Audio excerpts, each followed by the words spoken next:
We're going to reconvene in public session. If everybody would have a seat. You want to just tell Lyndon to direct stormwater to... Just do it. Okay, what we're trying to do is fix something quickly, and it ain't going to work. Are you going to make any public announcements? I ain't going to make nothing. Okay. No, we just need to let it die down and not. Yeah.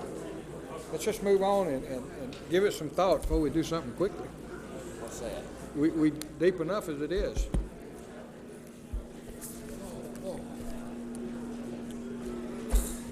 Planning and zoning, public hearing RZ 1607, resolution approving a rezoning request by Southport Financial Real Estate LLC from C2 General Commercial to RM Residential Multifamily for property located at 2129 Jonesboro Road and land lot 109 of the 6th District, consisting of 7.5 plus or minus acres. Mr. Jordan, good evening. Good evening, Mr. Chairman, Commissioners. The item before you tonight is a request for an apartment complex on Jonesboro Road, and the location is just to the west of the shopping center in front of the Vinings Park subdivision. The property is currently zoned C2, which is a general commercial zoning district, and the applicant intends to develop the rear 7.5 acres of the larger 10-acre tract, as illustrated in your exhibit books, but also as illustrated on the overhead projector. In this exhibit, this is Jonesboro Road.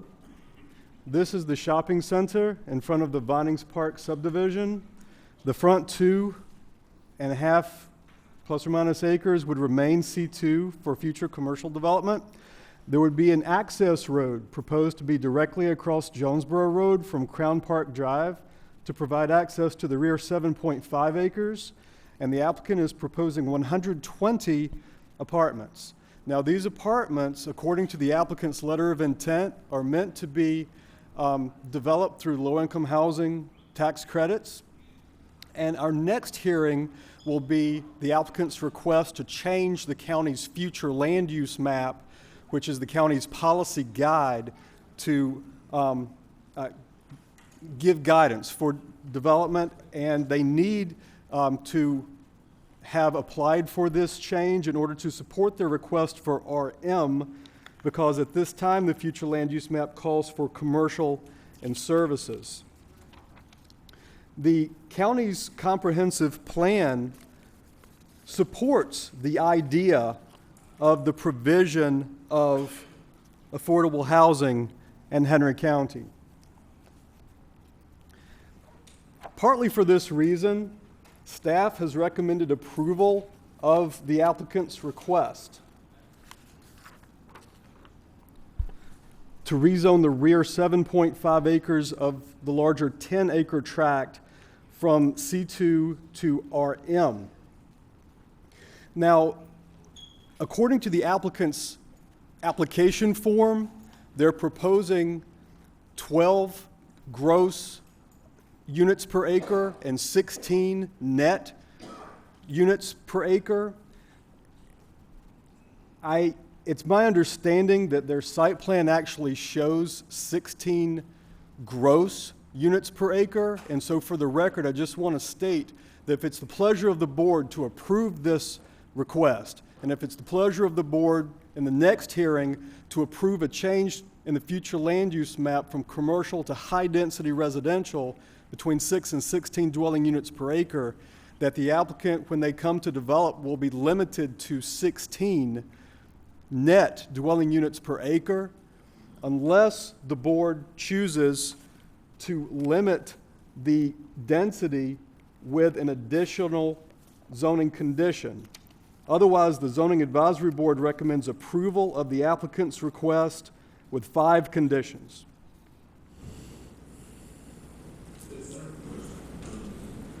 What constitutes low-income housing, and also, why would somebody pick this particular area to put low-income apartments?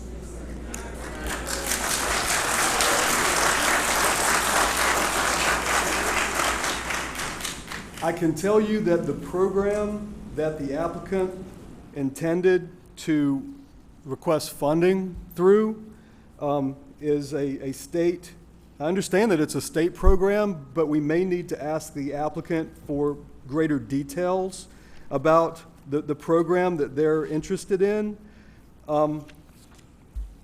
According to the policy of the comprehensive plan, affordable is a house that a person who works in Henry County can afford.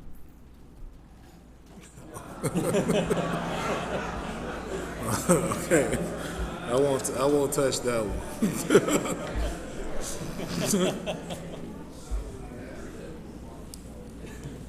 Any other questions or comments? Would we ask the applicant to come forward, please? Good evening.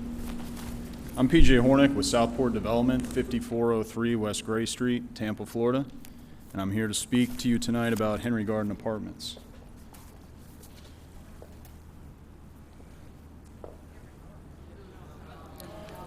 So, a little bit of this process is just obviously explaining what affordable housing means and what the tax credit program really is. And tax credits are administered through the federal government, through the state of Georgia, DCA, and it's a public-private partnership to subsidize development of housing. This is not rental-assisted Section 8 housing.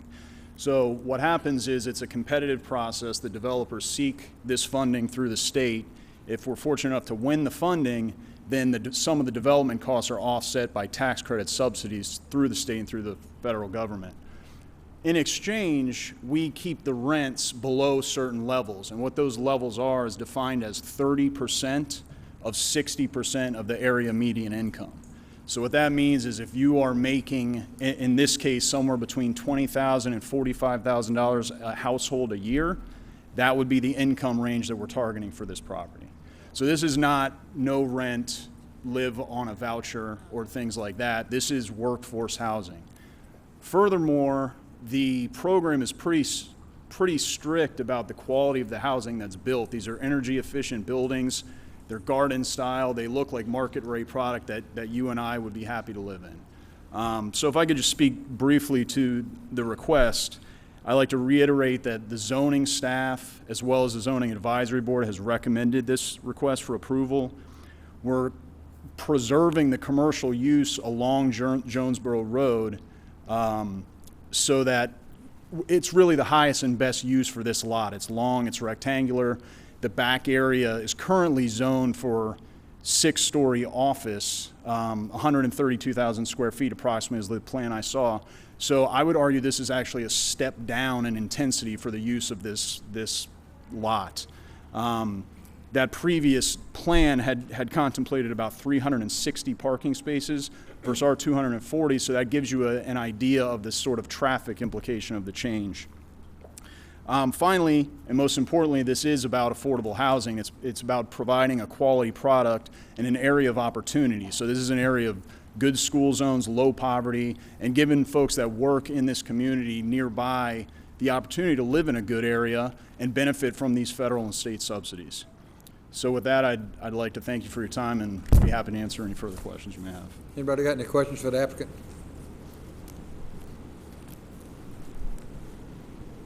Seeing none, I'm going to open the floor up 10 minutes for people that's for this and 10 minutes for people that's against it. So I will open the floor up for 10 minutes now for people that like to speak in favor of this development. You would come to the podium and state your name. I state for the second time, if you are in favor of this development, come forward. Hearing none, seeing none, I now open the floor 10 minutes total for anyone that'd like to come up to the podium, state your name, and be in opposition of this request.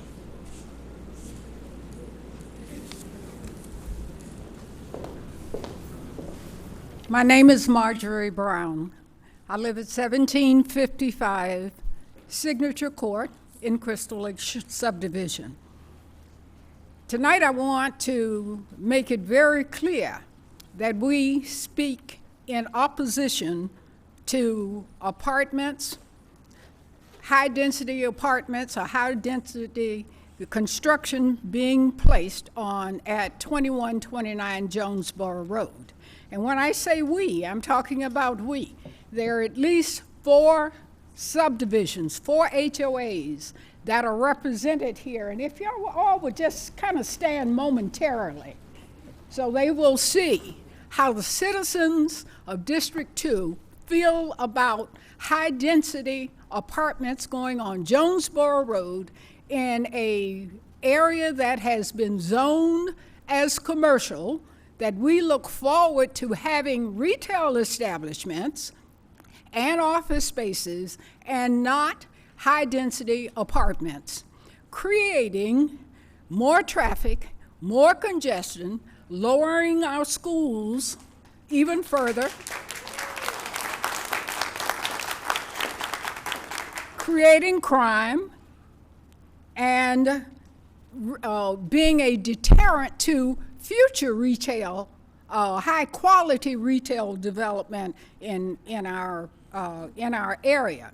We have been meeting, we have been organizing, and some of this is last minute, but I rest assure you, we have hundreds more people that we can corral to push back on this destruction that is before us for our community. In my words, it is not the builder who decides the best use for property in our area. It should be the taxpayers, the citizens, the people who have invested and plan to live here. I moved here as a retiree from Duluth as my retirement home, and this is the place that I want to be for the rest of my life. And I expect to be here, but I want to be in the same tranquil community and area that I purchased 8 years ago. We need you to clearly understand we do not need, want, and it's not in our best interest to have high-density development on Jonesboro Road.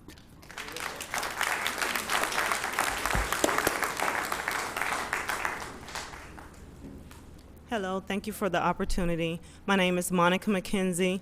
I am a resident at Telfair Subdivision 250 Brixton Place, and I just wanted to voice my opinion that we are against this rezoning to high-density property.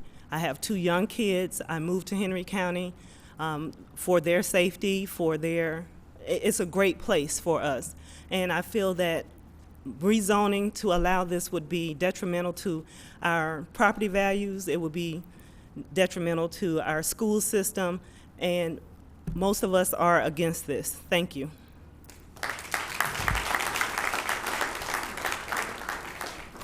Good evening, and thank you. My name is David Linton. I reside at 1030 Pampas Way. I'm in the Crystal Lake subdivision, and I too am against the rezoning of this from commercial to residential for the purpose of high-density residential or multifamily homes.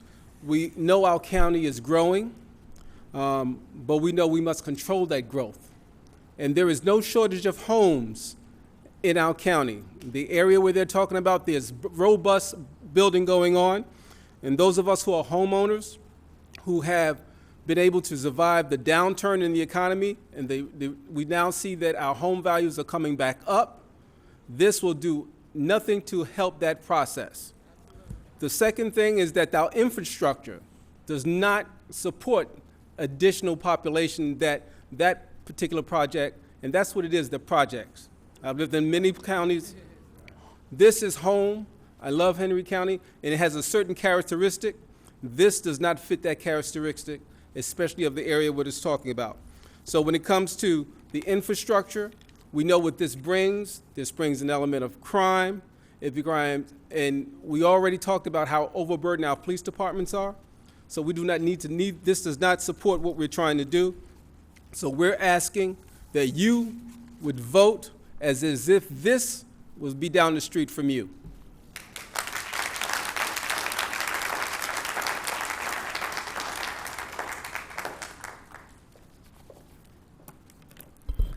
Good evening. My name is Sabrina Reeves. My husband and I, Raymond Reeves, are a prior military family, and we moved to this area because we thought it was a beautiful area. The Dutchtown school districts and the other school districts in the area are AAA rated school districts. We do oppose the apartments, high density populations, because currently our schools are being impacted. We currently have the AAA rated schools, but that's changing. Our roads are congested now, as others have said. We are very concerned of our safety. We're not ready to accommodate this collaboration, and we ask that you vote no. Thank you.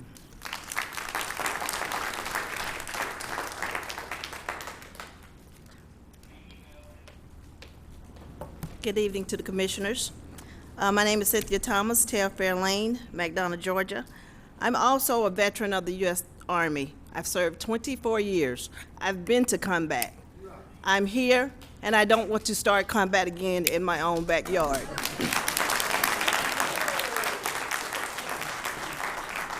I grew up in a small town, Thomasville, Georgia, and I know what the projects are. They bring drugs, crimes, murder, robbery into a town center right next door. People are going to rob, steal, borrow, beg, flying bullets, stray bullets. Everything is going to come. It's going to be nice for a little while. And the Southport Financial Real Estate from Tampa, Florida, does not know what Henry County, Georgia needs. So I'm here standing, vote no, rescind it, let it go. We'll take care of our own. Thank you.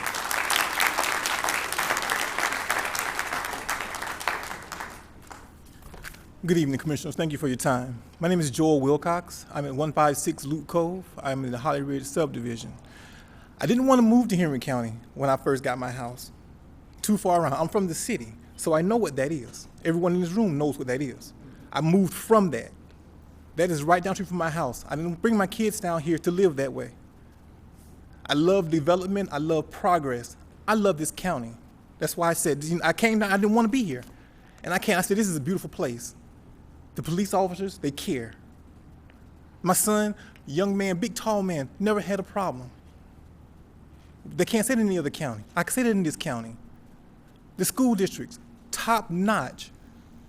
I've seen my kids grow and learn more than any other place they've been. This does not bring that.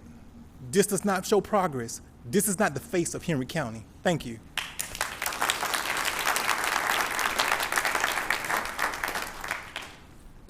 Good evening, gentlemen. My name is Wayne Swanson. I reside at 3539 Jonesboro Road in Hampton. I have 30 acres on Jonesboro Road, sirs. I have a small farm there that my family and I run. My son is a junior at Dutchtown High School. I volunteer every Friday at the Dutchtown High School Library.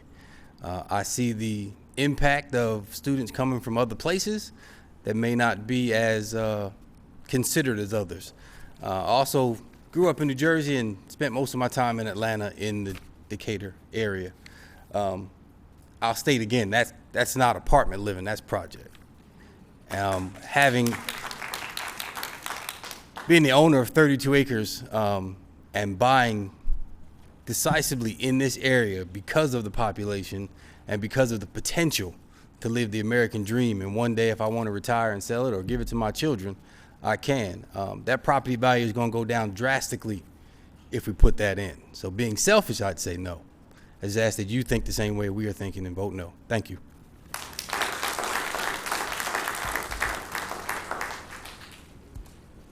Good afternoon, council members. My name is Lorenzo Lewis. I'm at 116 Luke Cove in Holly Ridge. We just had a HOA meeting on at my home last week, and we Time has expired. Does anybody want to add any more minutes to it?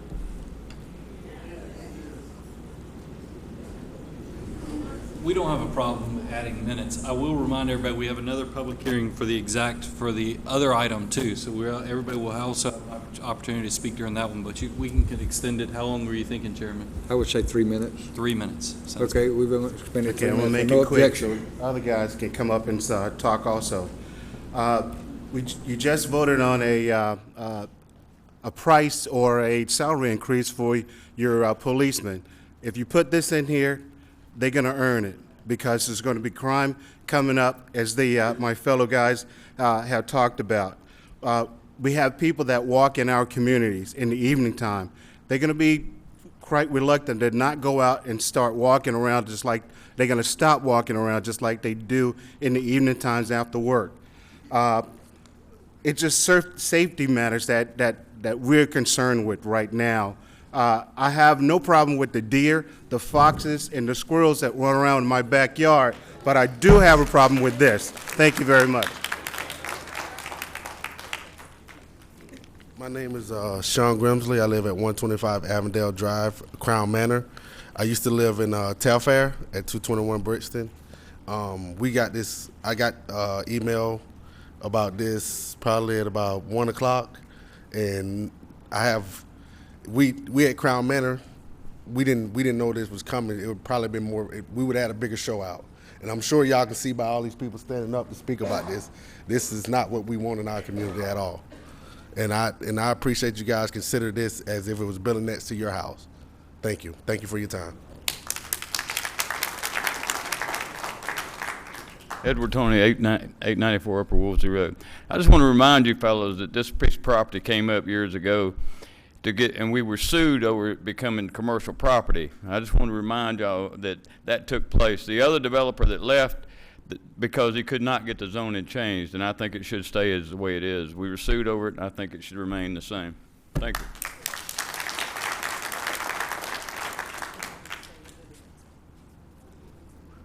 We can wait till the next.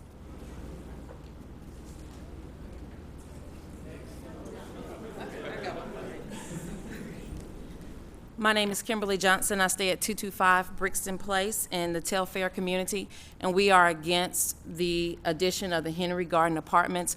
When we purchased our homes, it was like a taste. We wanted to be near the city, but not in the city. When we purchased our homes, I remember the real estate agent saying that there was a buffer that was going to be a wilderness area and that would not be removed. We come home and we look and the land has been clear cut behind our houses. This is not what we agreed to. It's going to overload the school system. It's going to back up the streets.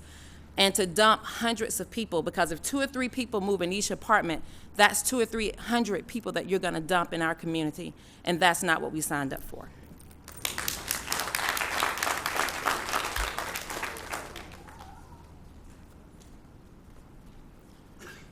Good evening. My name is Winston Campbell from the Telfair subdivision, and with 3 seconds to go, we don't approve the affordable apartments.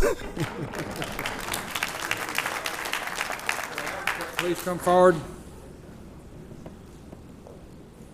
Does anybody have any questions for the applicant this time? If not, we can make a motion to.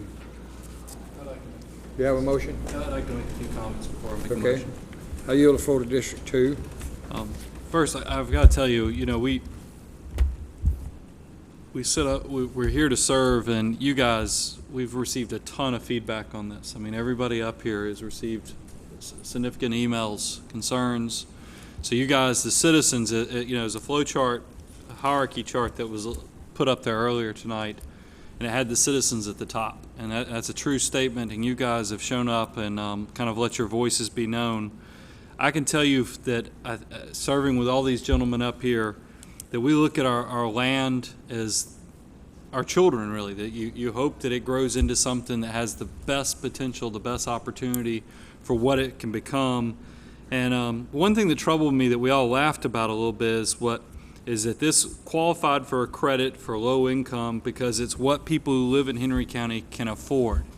That troubled me because that implies that where we are is where it should always be. And that's just not the case, especially when we have, this is office space. So when you hear office space or commercial space, You think about jobs, you think about, shopping, you think about things, and that's those jobs that will then make it an income that people in Henry County can afford that's higher than just saying we're going to be stuck and we're going to trap you in a low income type source. I mean, that's what you're not giving your children.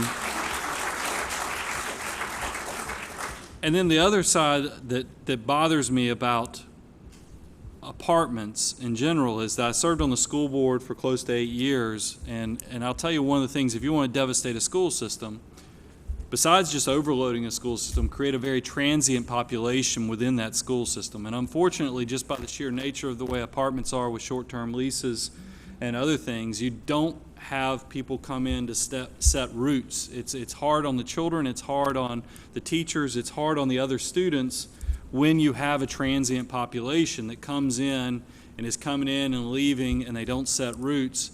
It's these type of things that, as I was going through the different criteria that staff, and I understand staff is trying to do their best job of staying within guidelines, but at some point governance comes into play and you have to say, these are my children, meaning the land. I want to make sure it turns into the best potential of what it possibly can be.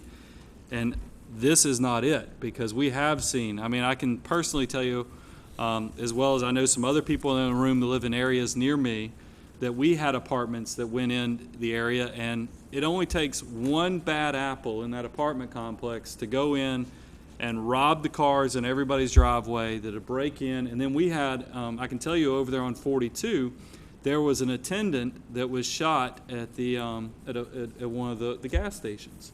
And it was only then that I think that everybody, including in law enforcement, realized we have a tremendous problem here, and they tracked it down, did great work, and they found out it was one apartment in the Eaglesbrook apartment complex.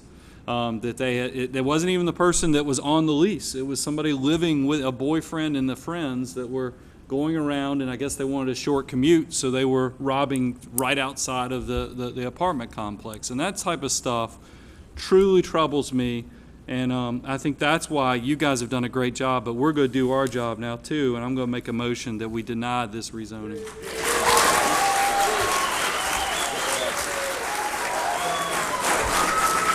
We have a motion District 2, second from District 3. Any further discussion? All in favor, raise your right hand. All opposed, same sign, so moved.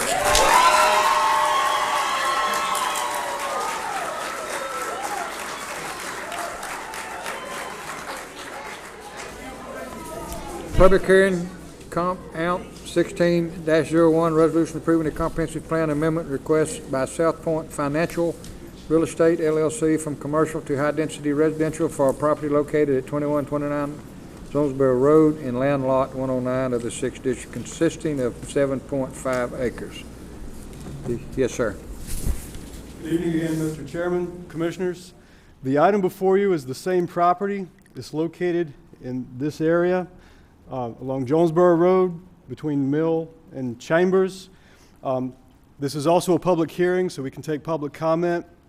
The request is to change the future land use map for the back 7.5 acres from the red indicated here for commercial and services to a brown color for high-density residential between 6 and 16 dwelling units per acre. The comprehensive plan policies seem to support the applicant's request. Staff and the Zoning Advisory Board recommend approval. Anybody got any questions for staff comments? Would the applicant please come forward, please?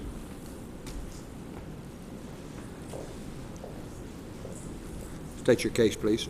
PJ Hornick, Southport Development, 5403 West Gray Street in Tampa, Florida. Obviously, this kind of dovetails with the previous request. So, if I could just speak for a moment, I appreciate and respect, obviously, what everyone here has to say. I hope that someone gleans from this conversation that this is workforce housing that you guys are turning away. So what you're voting to do is turn this community into a commute to work type situation. So what we were promoting is trying to do nodal development, and this really is a transition from single family to, I believe, an industrial use next to us, general commercial next to us. This is an ideal transition from an urban planning perspective. As far as the affordability goes, you're really generalizing through income discrimination. I mean, the tenants as I mentioned, they'd make $20,000 to $45,000 a household. I don't want to poll the audience here as to what people make, but I would argue that that's a pretty decent number considering the fact that our market study says 33% of this primary market area rents, and of that, 40% would be qualified to live in this property. So you're talking about denying a major demographic of people the opportunity to have a quality of life that this project would provide. So with that said, I really have no more comments to this particular request. Anybody got any comments or questions? If not, this constitutes a public hearing. I will give 10 minutes for somebody that approves of the amendment to the comprehensive plan, and I'll yield 10 minutes to people that oppose it. So I'll take the 10 minutes that's in favor of this at this time here. If you'd like to address this issue, come to the podium, state your name. Seeing none, having none, I now open the floor for 10 minutes total for people that would like to express opposition in an amendment to the comprehensive land use plan that will accommodate this.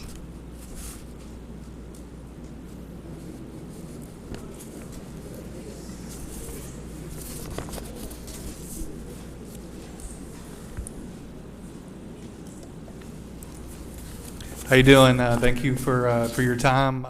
My name is Jason Thornton. I actually live at 137 High Grove Place in Canterbury, which is directly behind where the CVS is. And I've got a bunch with me there that basically are, reiterating what everybody else said. All these fine folks out here, that there's no way we can accommodate this. There, we already have the congestion on Jonesboro Road. Normally. Evenings, which is hard enough to get to 75 to actually do the commute to work there. You guys were talking, I think one of the other guys was talking about the actually getting to the highway, which is tough even on the weekends. So basically you're burning a lot of time instead of being able to enjoy yourself there, is actually trying to get through all the traffic. Also too, I don't know if anybody mentioned, but we get a lot of traffic that comes from Terra Boulevard as well down towards the Target Shopping Center, which creates a lot of extra congestion as well. This proposed apartment complex there would actually be right on the back end fence of our neighborhood, which I believe we have about, I think there's 17 units. I think there's 14 internal on the L-shaped road, and then we have 3 or 4 on the main road, which is actually on Chambers. And like I said, what they were saying as far as the school system as well, the Dutchtown grid is pretty much maxed out. This would make it even worse for us to accommodate for these individuals that would move into the apartment. So once again, thank you for your time, for listening there. But definitely we disapprove, and I'm guessing everybody else would too.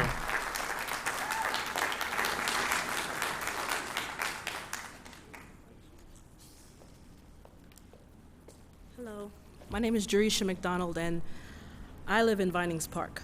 So this would be right in my backyard. I'll be able to see this proposed new grand development. My question is, of course, I like everyone else, have the high traffic area. My commute is long. I drive all the way to Alpharetta. But I'm in Henry County because I want my peace.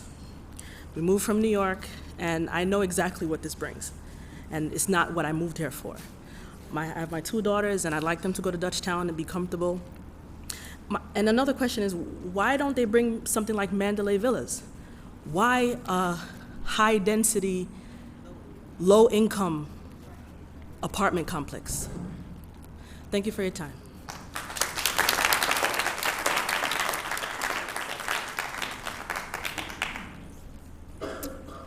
How you doing, members of the board?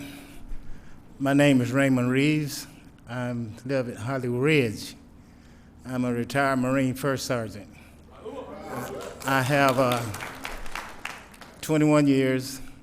I've been in combat starting in Vietnam. That right there is Vietnam to me. I recruited for the Marine Corps in Chicago, Illinois.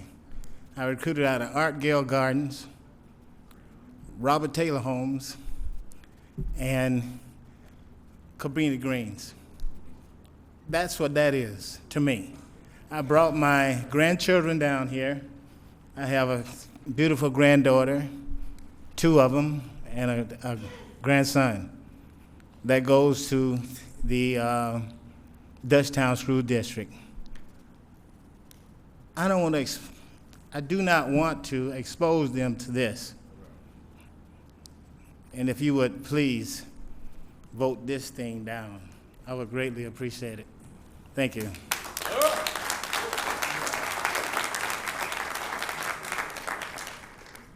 Thank you, Commissioners, for seeing me one more time. Again, my name is Joel Wilcox, and I live at 156 Luke Cove in the Holly Ridge subdivision. I'm up here again because I take offense to my neighbors being called elitists, because we've worked in that. We worked from that. We've earned the right to say we don't want that next to us again because we worked hard to move away from that. And to say that we are income prejudice, whatever. No one cares how much money anyone makes. It's how you want to live. And we want to live free. We want to live strong. That doesn't allow us to do this. We have enough congestion. We have enough traffic. There's enough. I don't commute to work. I work from home. My wife commutes to work every day, and she enjoys it because she gets to come home to a piece of property that is beautiful, our dream house. We've driven through the gunshots. I remember when Atlanta was Techwood, Capitol Homes, Hollywood Homes. I was there because I worked in that environment where we were supposed to have high-density, low-income people that tried to build themselves up when only the bad elements moved in. So when the bad elements moved in and our friendly developers in Tampa, Florida, and we're fighting what's going on now, they're not going to come up and say, hey, you guys let them low-income people have what they want to have. They're going to forget about us. I take offense to being told that because I want to live free, I want to live safe, I want to see my neighborhood kids running around riding their bikes without fear. That's not right. That's not right either. Thank you, guys.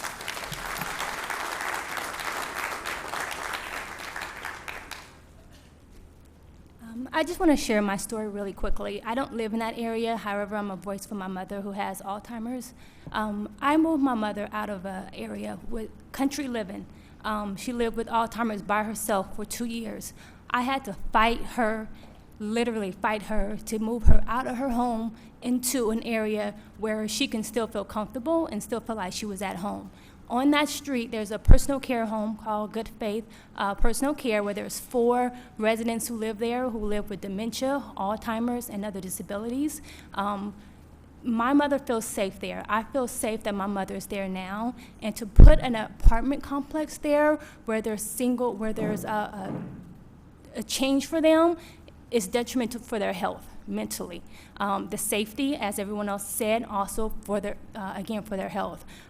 I am obviously opposed to this. I do not agree with this. It took me 2 years to find a home for my mother that I can afford, that my family can afford. I cannot take another 2 years to find another place for my mother with Alzheimer's.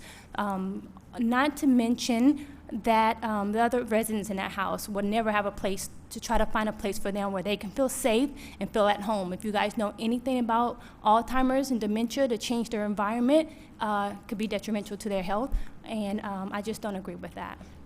Thank you.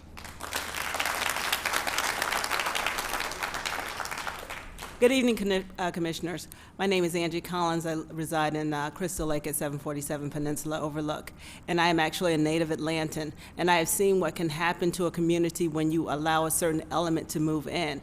As a native growing up in DeKalb County and seeing the changes that took place as a result of a truck stop being put into a neighborhood, it took it from a comfortable medium upper class neighborhood to a very much lower income type neighborhood. And when I moved to Henry County 10 years ago, I thought I found my little piece of heaven. And to think about putting a complex like this into a community that is thriving. When you look at homes that are close to the city, but not right at the city, you think of Henry County. When you look at the caliber of neighbors that we're experiencing, it's the kind of neighbors that you would want your family to grow up in, you feel comfortable with. And when you see this, the congestion that's on Jonesboro Road right now already, it's ridiculous, because on any given weekend, it can be off of past Mount Carmel Road. So when you look at the congestion and the potential crime element that can grow, I really wanted to express my voice to say, please vote no. Thank you.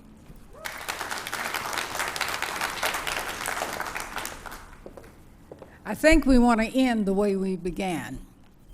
If everybody who's against this proposal that's a tax-paying citizen in District 2, if you just kind of stand and so our commissioners will truly see how we feel about this.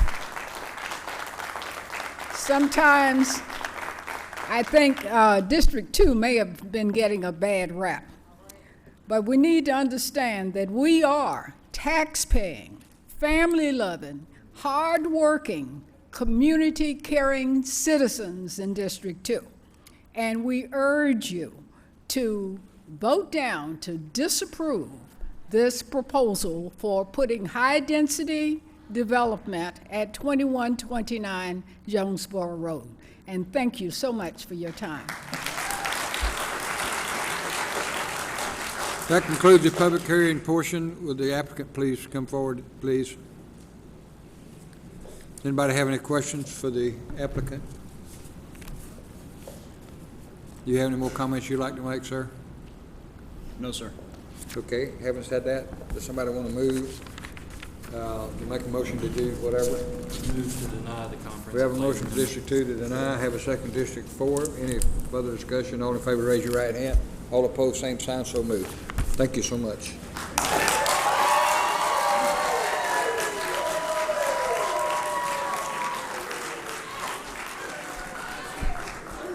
I'm gonna give them time to leave.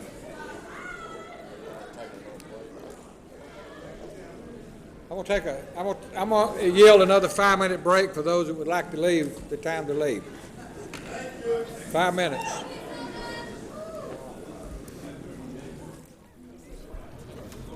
Yeah,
All right, I'm gonna step to the ladies' room to get back.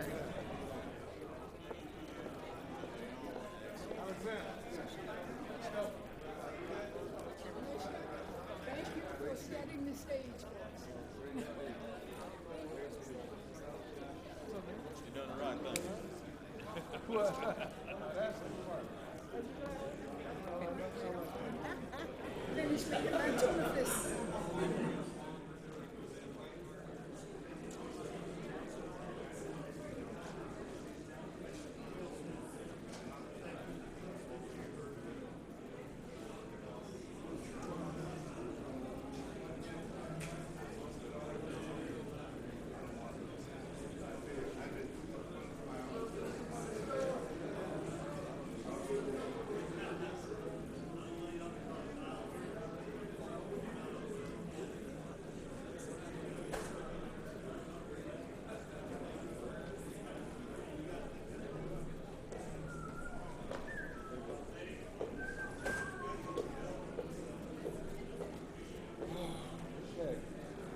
You know, even if you're doing, you gotta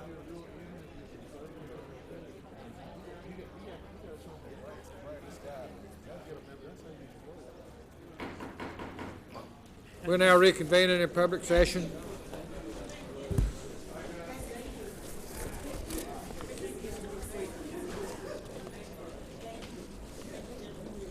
The public hearing, RZ 16-10, resolution approving a rezoning request by the Henry County Board of Commissioners from C2 General Commercial to C3 Highway Commercial for property located at 5970 East Lake Parkway, landlocked 27 of the 7th District, consisting of .0.35 plus or minus acres. Yes, sir. Good evening, Mr. Chairman and Commissioners. The Henry County Board of Commissioners initiated the rezoning of the subject property located at 5970 East Lake Parkway from C2 General Commercial to C3 Highway Commercial, enabling said property to be used as an automotive shop, to be specific, an automotive repair shop. The subject property is owned by the Henry County Board of Commissioners, and per Section 120209 of the Unified Land Development Code, the official zoning map can be amended by the Board of Commissioners on their own motion. And with that said, the future land use map identifies the subject property as commercial, which supports the requested rezoning as being consistent with the comprehensive plan. Staff recommended approval of the applicant's request with 4 conditions to the Zoning Advisory Board on May 19, 2016, and the Zoning Advisory Board recommends to the Board of Commissioners approval of the applicant's request with the 4 recommended staff conditions. And I'll place the conditions on the overhead and then I'll read them.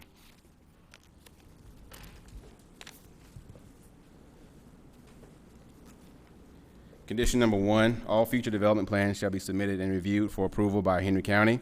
If the current structure is torn down and rebuilt, it shall be constructed of brick, stone, stucco, or any combination thereof.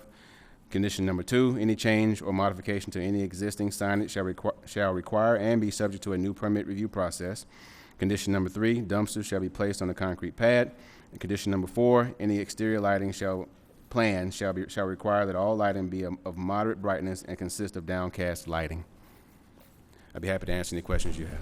Anybody have any comments or questions? Sir? I'll wait till the end. Okay, will the applicant please come forward? Oh, that would be Henry County. Who's going to represent? Okay. You're the applicant and I'm I your know, lawyer. we're the applicant. We're I'm gonna happy vote to on the- answer any questions you have of yourselves. You may remember in May, the board authorized your staff to proceed with a number of steps aimed toward potentially leasing this building out. And one of those steps included the rezoning to C3 to allow for the contemplated use, which is automotive repair. That's where we are today. The application was filed on your behalf at your insistence, and the potential use for this property would be, the ultimate end user would be an automotive repair service. You will be considering later tonight a lease of this property to the development authority, who would then sublease the property to the end user. So that's what. Let me make some comments. I go back a long way with this particular piece of property. I was employed by Henry County. It was either 07 or 08. But anyway, fire station number 7 was located in that, and the deed indicated that it would be used for a fire station. I think it said it had to be built within the first year or something like that. But anyway, having said that, we moved, the county acquired some land from the Salem Baptist Church, and that's where they built Station 7, where it is now. Okay, the county was trying to decide what to do with that property, and it appears that the intent was for the owner, Mr. Mosley, to have it reverted back to him in the event it was not used as a fire station. Okay, so that was in 07 or 08, and it has stayed dormant in title to Henry County simply because I think the Mosley family accepted the fact that since it was a 911 telecommunication tower on the property, they let that constitute a use as a fire station. So I know council has told us that it doesn't revert back to them, but the county, he's got affidavits indicating that that was the intent. And this was back in 07 or 08 with obviously different sets of people doing all this. But anyway, I just wanted to make that comment just for the benefit of the board. And Mr. Chairman, I represented the county at that time, and it was my opinion then, it's my opinion now that deed does not create a reversion. That may have been what someone believed it did or what someone wanted it to do, but it's my opinion, it was my opinion then, it's my opinion now, that the deed is ineffective to create any reversion rights, and that you are not limited as a matter of law to what you do with that property. You may feel obligated to the Mosley family otherwise, which is fine, but the law does not, in my opinion, the law does not legally obligate you to limit your use of that property. Do you have that deed available? I can pull it up. Yes. Do you need to look at it? Yeah, the deed is clear. It has to be built a fire station within the first year, but it's got also. The deed, if I can pull it up, give me one moment. What the deed said was, well, The there it board is. got a copy of that today if you look on your email. I just want to make sure the board hears the language in the deed. It's in your email on the attachment if you want to look at it. If you don't have it, hard copy. It says, this property is being conveyed to be used by the grantee as a fire station. It is agreed between the parties that if a fire station is not constructed on this property within a period of 12 months from this date, that this property will revert back to the grantor with the return of the purchase price.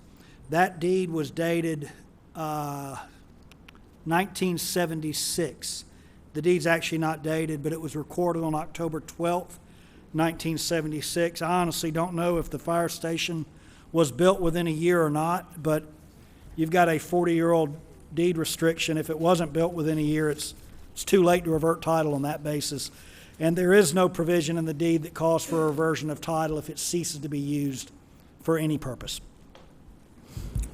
And that's why it's my opinion that your ownership is unencumbered by that restriction. I yield the floor to District 5. Question regarding the Development Authority. Why is the lease directed through the Development Authority instead of the Board of Commissioners? The Development Authority has flexibility to do longer-term leases than you do, and this would allow them to engage in a more market-friendly leasing arrangement. This board has not approved long-term leases and probably shouldn't approve long-term leases of county property, but that's what the Development Authority does. That's part of their function. What's considered long-term? Well, this board has never approved a lease longer than a year for county property. And you're just not going to get a business owner, and especially on this property that will require pretty significant investment in improvements to bring it up to code. A one-year lease, no business owner would rationally do a one-year lease. And were you through District 5?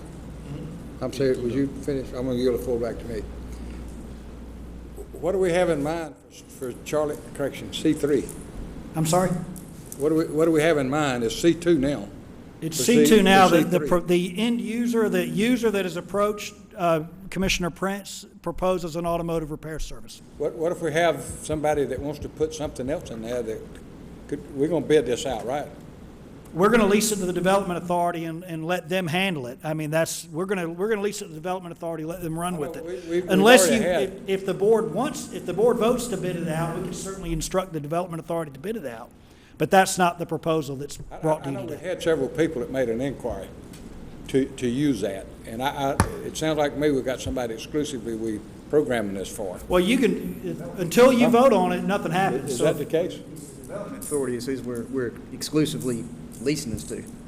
Yeah, well, I don't see why we need to. I have a bad taste. I'm just saying this, and it ain't a political thing to say, but a bad taste with the Development Authority. And the reason I do, I look at this 140 acres over here where we hold in the bag for 12.2. So why can't we just do this by ourselves? Well, this is where we're at. All right. The building, you don't mind, the building is in need of much repair, a lot of repair. It's just really, at this point, not functional. I can't get someone in there that's going to do $150,000 worth of work to this building if we're only going to do a one-year lease. And this board has not ever done a long-year lease. I mean, if somebody's going to put that kind of money into a building, it needs to be a 5-year lease. I mean, we've got vacant property all over this county, and this is a pilot program we're going to try. There's other properties that we need to look at, also either selling or leasing out. We tried to sell this property, a little history on it just for the constituents. We tried to sell this property, but we have a 911 tower on the back of it. We can't sell it. We're stuck with it. We need that tower just in case we need to take a tower down and do any other improvements. So our only other option was to leave it vacant, which does nobody any good, put it back in service. Now, we've done an appraisal on this piece of property. It's not big money. It came out to about $6 a square foot. I think it was $6 or $6.10 a square foot. It's not big money, but it is some money that's going to be generated and it's going to be put back into the tax base, and it will lower taxes ever so slightly, but it will. I'm also going to take the money that we're looking at getting that from that, and we're going to do some landscaping in that area. We're going to landscape that whole road going down through there using revenue from this. You know, we've got to do something. We've been accused of being the board of do-nothings. Here we are trying to do something. We're trying to move the bubble. We've got too much property in this county that Henry County holds. You know, we've got to try something. and this is a good option. There are many, many, many, many vacant buildings, many, many, many vacant strip centers in this county. The fact that we can lease out a building that the county has, it's not in very good shape, I think it's a blessing. I think it's a blessing to the county. So that's why we're going through the development authority, is because of the length of lease. Let me ask you another question. If I'm correct, the county can enter into any kind of agreement up to 30 years. With the Development Authority, yes. Sir? Yes, sir, with the Development Authority, you can do an intergovernmental agreement. The only reason that the county ever does with the Development Authority, it's doing some things that the county can't do by itself, the Board of Commissioners. One is it has certain abilities to do certain bonds, and number two is the Development Authority can extend to a 50-year lease. Now, we talking about a 30-year lease? You said long-term? No, sir. The proposal to the Development Authority is a 10-year lease from us to the Development Authority. Now, with respect to the term of the lease between the Development Authority and an end user, I don't know that term has been decided upon. I think probably in the neighborhood of 5 years is what was discussed. We can legally go 10 years, can't we? The board? The Board of Commissioners can lease property for, depending on the nature of the lease. There's not a simple answer to that question. That's one of those that I can give you an answer, but there's more ifs, ands, and buts that go with the answer. In this instance, you probably could lease property for more than a year, but you have to ask yourself if you want to, number one, because once you do it in one place, you're going to get pressure to do it everywhere else. And the board's attitude, to my knowledge, has been we're not going to do long-term leases. We ran into that problem at the airport, if you'll recall. We didn't want to do long-term leases. And I think that's a wise choice. I think it's a wise choice for the county as a landlord to limit its private leasing. But that's one of the purposes for having a development authority is precisely this, to sort of act as the county's agent or arm in real estate transactions. That's one of the purposes your development authorities exist for. I don't have any more questions. Anybody else have any? You have any? Before we go take a motion and vote on this, I'm just We got concerned. to have a public hearing. Oh, okay, Yeah. we got to have a public hearing first. Yeah.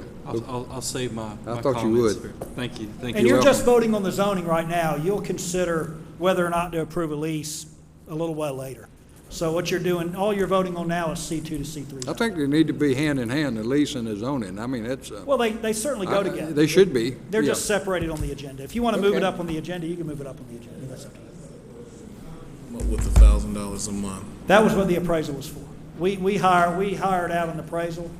That was part of the resolution you adopted in May, was authorized the manager to commission appraisal. And so we requested an appraisal, which is called a rent study for leasing, and that was the amount that the appraiser gave us. Okay. And that appraisal should be in your package. Okay, has anybody else got any questions for the applicant, which is us? Okay, I'm going to open up the floor for 10 minutes. Anybody that's in favor of this? Anybody that's in favor of this rezoning request, you'll have 10 minutes, come to the podium and state your name. I'll state again, 10 minutes if you're in favor of it. Seeing none, hearing none, I'm going to open the floor up for 10 minutes for anybody that would like to oppose this for any reason. If you would, come to the podium and state your name.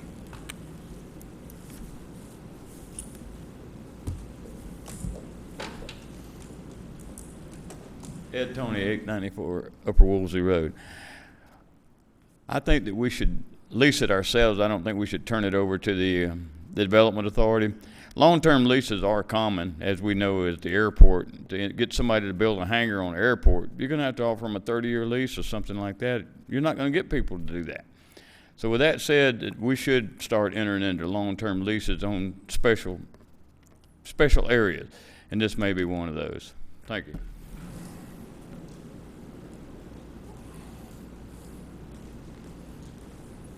Good evening. Hello. I'm Kathy Temple, 1873 Highway 155 North. This is my dad, Jimmy Mosley. Yes.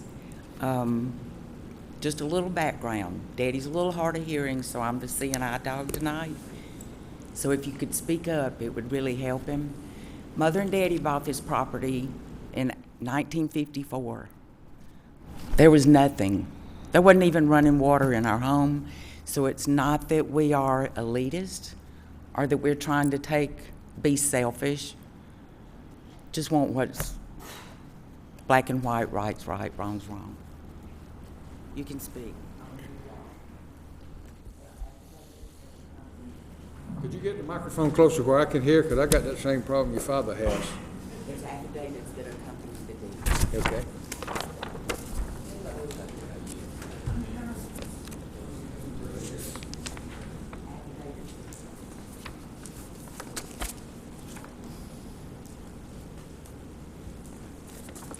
Okay, you can go.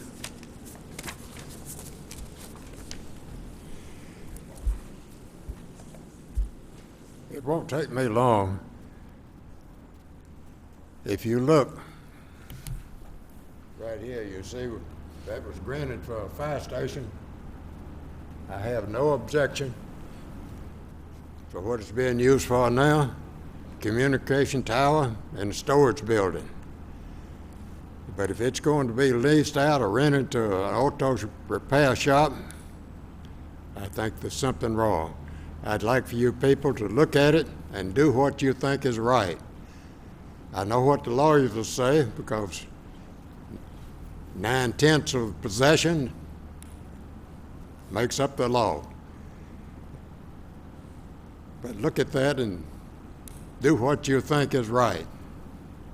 Any questions? I don't have any. Anybody have any questions for Mr. Mosley? He also told me to tell y'all that the two affidavits, Mr. Alexander and Mr. Elliott, they're both still alive and kicking.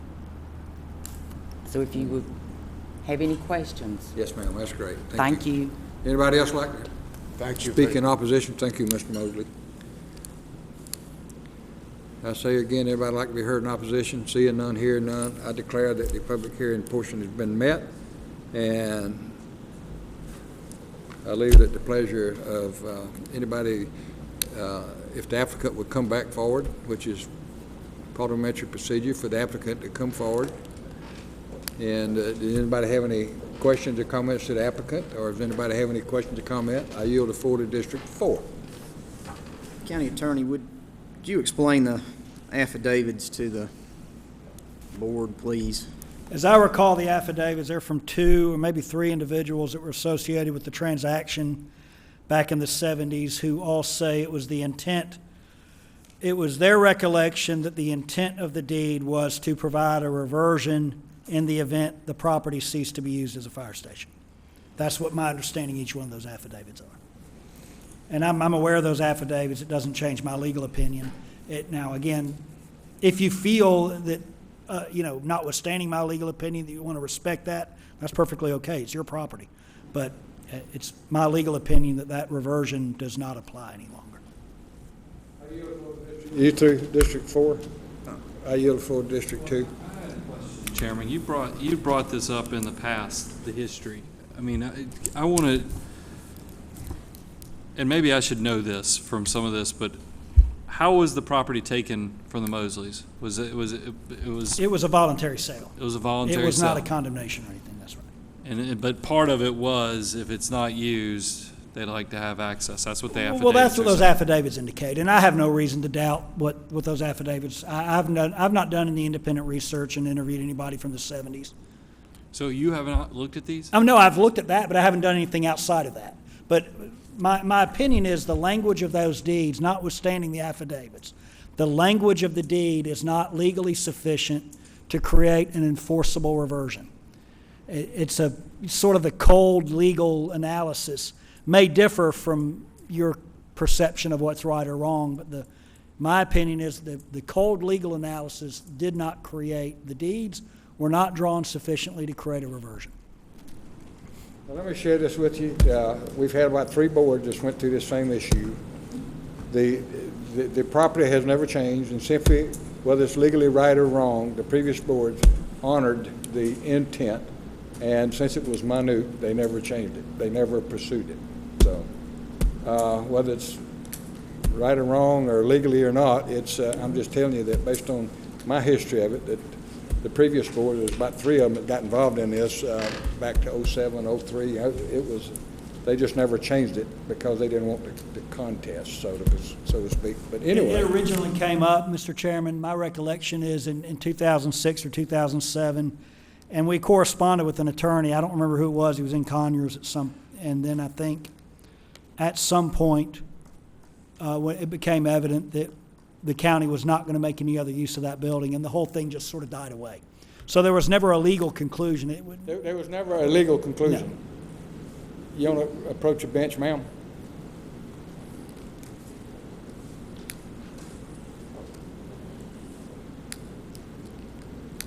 State your name for the record.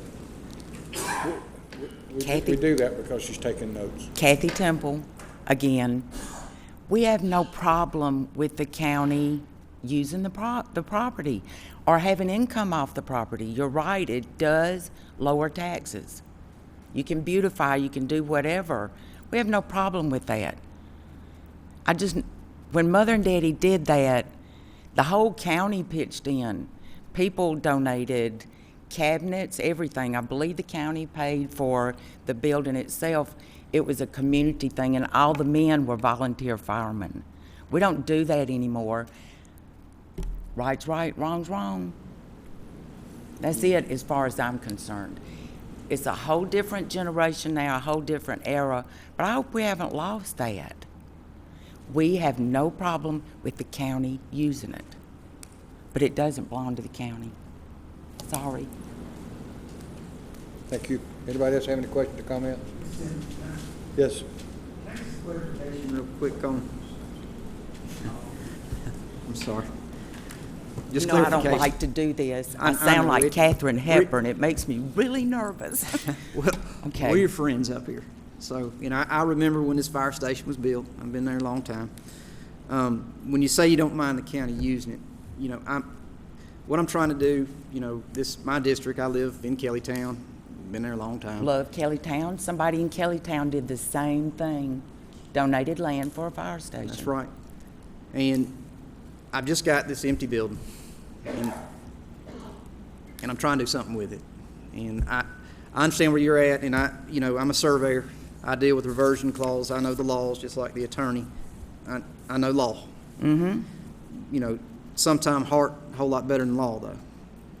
And I truly believe that the intent probably was that this was supposed to revert back to Mr. Mosley. I believe it in my heart. Now, it's not what the legal says, but I believe it in my heart. But I'm asking you again, what you mean by you don't mind if the county uses it? Because again, here I am in a situation with, I've got this abandoned building that I can't do anything with. And I'm really trying to help my community, my district, my area. And this did not, I had no idea about this till just a few weeks ago. I had no idea when we started this months back. No idea. And it was brought to my attention, and then I knew we were going to have this discussion. So, what do you mean by you don't mind if the county uses it? Where are we at on that? Well, all these years the county's been using it. You're talking about is talk to Daddy. Talk to my dad about, he doesn't want what would we do with the property? It's got the tower on it and everything. If you want to lease it out, talk to him about it. Okay. We have no problem the whole time with the fire station, no problem. But when you're talking about you want to sell it? We can't sell it. No, but I can do that. I can stop by. Your father still lives over there off 138? 155. I'm sorry, 155. You got the He lives wrong right behind Mosleys. my mother-in-law abuts your property. So, Do right behind you. My family lives behind your family. Okay. Out there. So I can stop by and we'll have a discussion because I don't think this is going to go anywhere. That'll be fine. Okay. That's all we ask. Okay. Thank you. We have a motion to table. Second. Any further discussion? All in favor, raise your right hand. All opposed, same sign. So moved.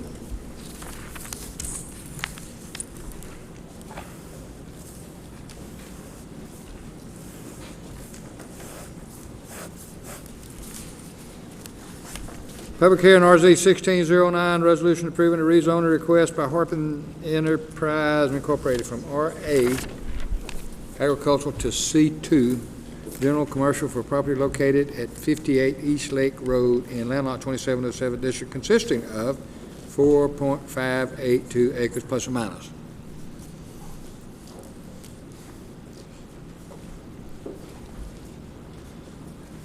Greetings. Good evening, Mr. Chairman and Commissioners. The applicant is requesting to rezone 4.582 plus or minus acres from RA residential agriculture to C2 general commercial for the purpose of a commercial outparcel to a shopping center development. The preliminary site plan submitted by the applicant proposes a 6,400 square foot restaurant and a 9,750 square foot retail space within this outparcel. The underlying land use classification on the future land use map is commercial. Therefore, the rezoning request is consistent with the comprehensive plan. The subject property is located within the East Lake Elementary, Union Grove Middle and High School School Node Activity Center and is below the 5-acre or 30,000 square foot commercial retail office development threshold that would normally trigger the need to master plan the activity center per Table 90103 of the ULDC. The typology of the East Lake Elementary, Union Grove and Middle and High Schools Activity Center, School Node Activity Center has a targeted mix of 15% for non-residential land uses, and the proposed rezoning would further increase the approximate 13.8% of current non-residential land uses in this activity center to 14.3%. Staff recommended approval of the applicant's request with 10 conditions to the Zoning Advisory Board on May 19th, 2016, and the Zoning Advisory Board recommends to the Board of Commissioners approval of the applicant's request with the 10 staff recommendations. However, the applicant has reached out to staff to consider alternative conditions that incorporate the staff's recommended conditions. Staff has reviewed the proposed alternative conditions and has determined that we have no objections with the final draft rendered today of the alternative conditions that incorporate staff recommendations, and you should have a copy in hand as I speak. For the board's viewing, I will place the proposed conditions marked Exhibit A on the overhead.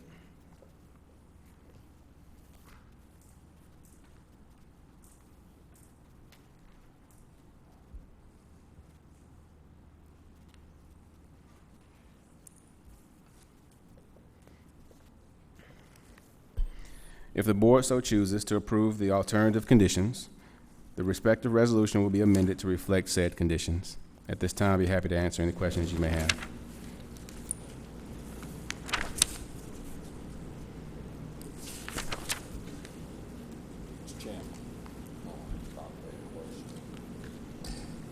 Okay, I yield the floor. Dante, I know we've gone back and forth on this thing a lot of different times, but have all the transportation things been met? Yes, my last correspondence with Henry County DOT said that they are agreeable to the conditions that are placed on the overhead. Okay. I noticed in the book we had 10 conditions, and we just issued a new amendment that's only got 8. So which ones were deleted? The 10 conditions were the original recommendations by staff to the Zoning Advisory Board, and those are also the conditions that the Zoning Advisory Board are recommending to the Board of Commissioners. Now reduced to 8? It's been condensed to 8, but they incorporate, the 8 conditions incorporate staff's recommendations. So they took 10, incorporated, and made it 8? Yes, sir, and the agent is here to offer additional explanation if needed.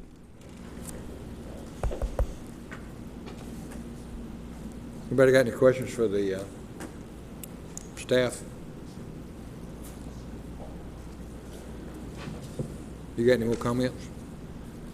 You No, got sir. any more comments you'd like to make? Okay, we'll bring the applicant up. We'll call the applicant to come forward, please. State your name for the record. Thank you, Mr. Chairman. Andy Welch, with the law firm of Smith, Welch, Webb & White. We represent Halpern Enterprises on this property and this rezoning request. The project is one that is it's fairly straightforward. It meets all of your criteria for rezoning in terms that it's consistent with your future land use map, which calls for commercial in this area. The surrounding properties, except for the Board of Education property, are all commercial that adjoin this property.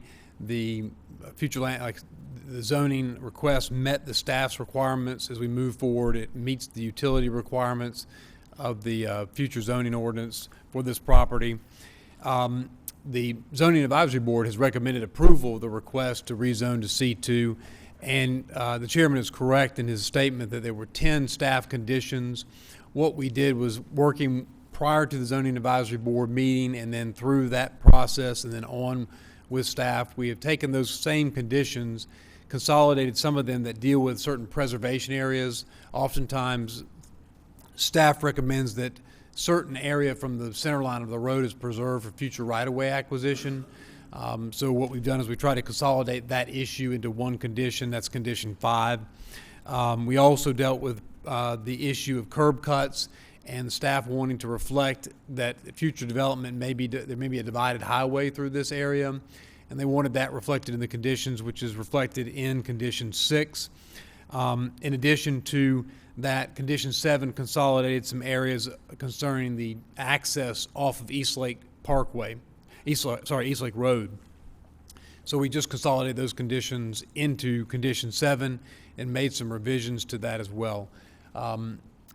That's a short summary of what is being requested. As again, I'll mention that the staff recommended approval for the rezoning request. The board, the Zoning Advisory Board also recommended approval unanimously for this proposed request. And then we have been working with staff on the transportation issues because, as you're aware, the Eastlake Road, there's a backup there, especially during school hours for school traffic. Part of the issue that's been there is signalization and trying to work on access. And the applicant, Mr. West, who's here tonight, actually is a resident of Henry County. He is interested in seeing that his company work collaboratively with the county and with the school board to try to facilitate better access and better traffic flow through that. And so he has been working with staff on trying to arrange for that traffic signalization along Eastlake Road. The conditions then reflect that discussion and reflect those that planning going forward. I'll be happy to take any questions that you have at this time and later on if you need to ask. Anybody have any questions for council? Okay. Having none, this requires a public hearing. I will allow 10 minutes for people that is in favor of this. So if you're in favor of this proposal, rezoning, if you would come to the podium and state your name, and you'll have 10 minutes. Seeing none, I repeat, you have 10 minutes if you're for this. Okay, now I want to allow 10 minutes for people that's in opposition of this, just to come forward, state your name for the record. Hello, my name is Deneen Williams. I have lived in Henry County for 15 years now, 15 years, and I live off of Crumbly Road. I'm in Cotton Creek subdivision. My kids go to the Union Grove School District, Eastlake, and middle school. And my concern is not to cease the growth, because I do love the way that Henry County is growing. You guys are doing a great job with that. However, I'm just concerned with the traffic and the accidents that I see at that intersection. And our teens are driving, and they're predominantly getting these accidents. But the road is only one lane each way. And I feel like if we're going to do something of this caliber, that it should be on a road that has 2 lanes each way, such as Eastlake and going down that direction. To bottleneck it even further, the new subdivisions that are coming into that area are also of issue, because it's very difficult to get home and to stop at the grocery store. You're stopping at the grocery store, it's bottlenecking up there, and then to bring that closer to the schools, I think is concerning to me. So that's the largest issue I have with this, is just traffic and bringing it closer to the schools. And they're already, I have a new driver, so they're already struggling, and to bring more traffic into it is just, to me, is not the greatest of ideas. And so that's it. Thank you.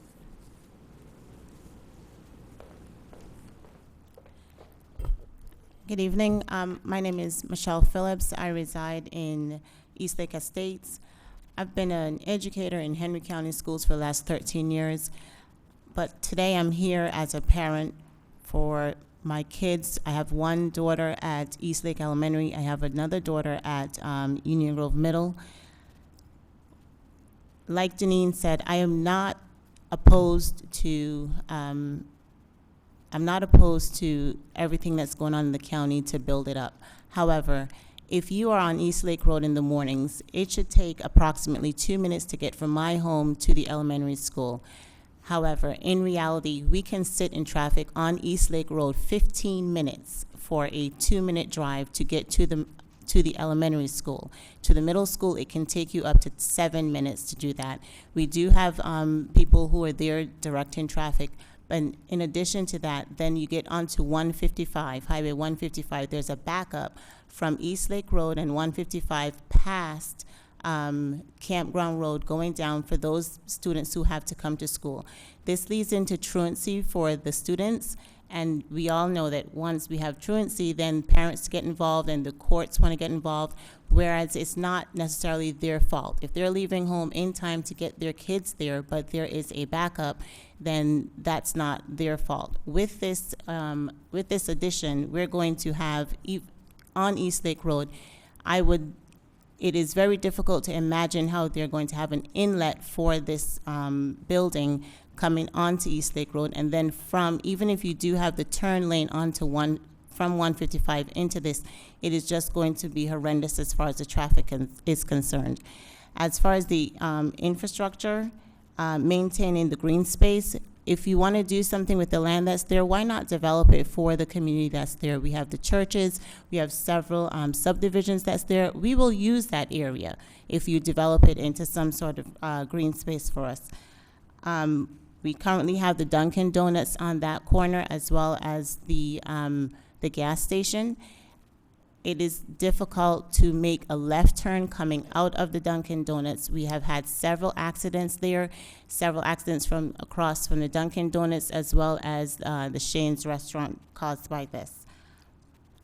Then we are going to also look at the students leaving school.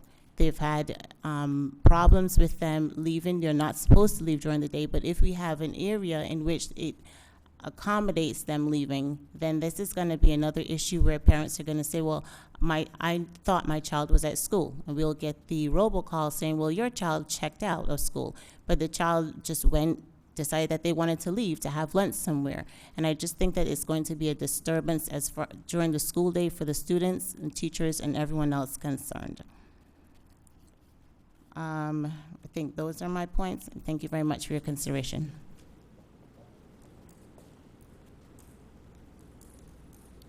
Hello, my name is Taya Williamson. Obviously, I'm very vested in the Henry County area. I actually live in this area. I frequent the businesses that are there, the small businesses and also the larger ones. Just like the other two residents, I'm not opposed to growth. I think it's great. I'm all for it. But I am concerned about the safety. I like that they understand that there is a safety concern there, and it sounds like they are addressing that. They understand that there's been multiple accidents, some fatalities there as well. The changes they're going to put there will help the conditions right now. If you add another business where it's going to bring more traffic, it's not going to, the changes they're going to do for the traffic is not going to help the new traffic. Or the changes they're going to make for the road is not going to help the new traffic. I think that we need to consider the safety. I have a daughter in elementary school, a son in middle school, nieces in the high school. A lot of those drivers there are very new, first-year, second-year drivers, and they're just not used to the traffic. Parents are rushing in and out of that area. There's one light right there, and it's just going to bring more traffic to that one existing light. We have a lot of space, a lot of open lots that will that you can build out further out that will push the traffic out further. Most people in that area work 9 to 5. They come home at 5 o'clock. They're trying to grab dinner at those businesses there, and it brings in way more traffic than we need. Like, they need to address the current traffic there, the current issues we have now before they bring more business. So I please make that consideration. Please consider and vote no for that. Thank you.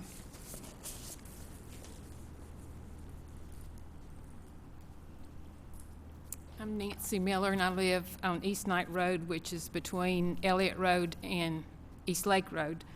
I've had several of my questions answered before the meeting, and I appreciate that. If I could, I would oppose a large shopping center there on 155 because of the traffic, because of the crime.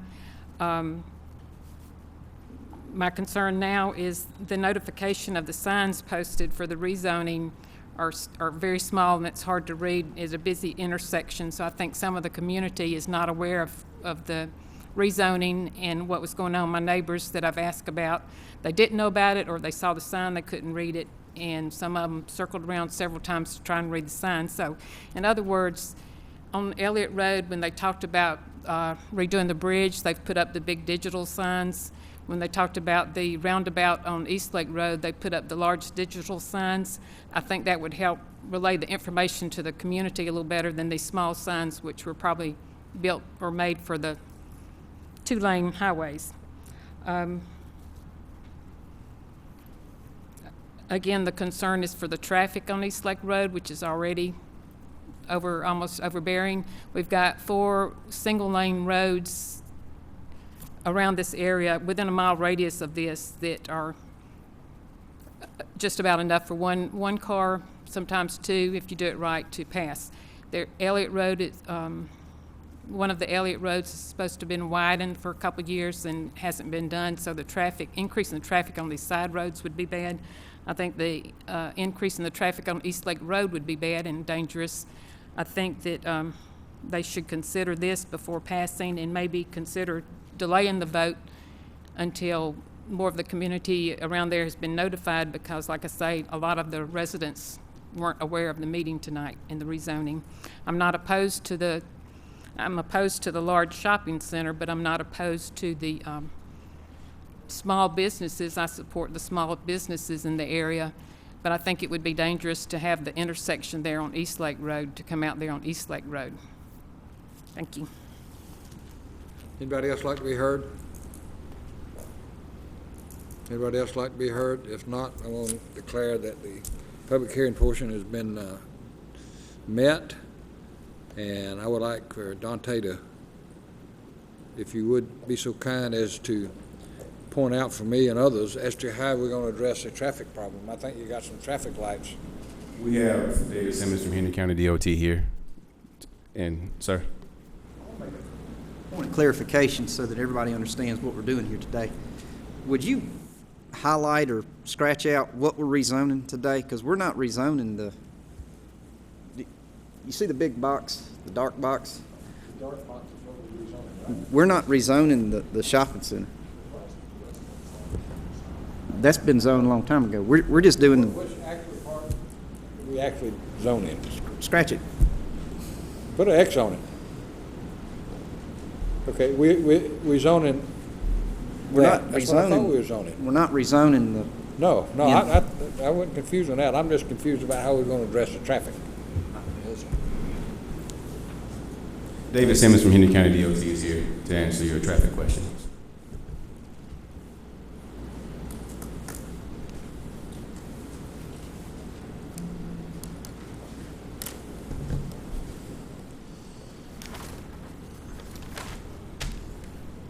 I hadn't used it yet. Good evening, Board. Before the Zoning Advisory Board, we put conditions or recommended conditions for a traffic study for the access onto East Lake Road, particularly the full access road or drive that would be in the proximity of their property line with the Board of Education, because I knew on their concept plan they had shown a signal there. So we asked for a warrant study for the signal. We wouldn't want a signal if it's not warranted, but their study come in, and our signal manager felt comfortable with their warrant study, so we went ahead and put language in there that they would need to signalize that and add a... Did you put your finger where you're going to signalize it? It ties to the school parking lot. Right there. Okay. Yeah, you can see a little miniature signal head there. So they're proposing a signal there, and we put language in the conditions for signalization. It also would include a westbound left turn lane, so they'll have to widen East Lake at that access point to allow left turns. That way the folks that are westbound won't get held up by folks trying to turn left into the site.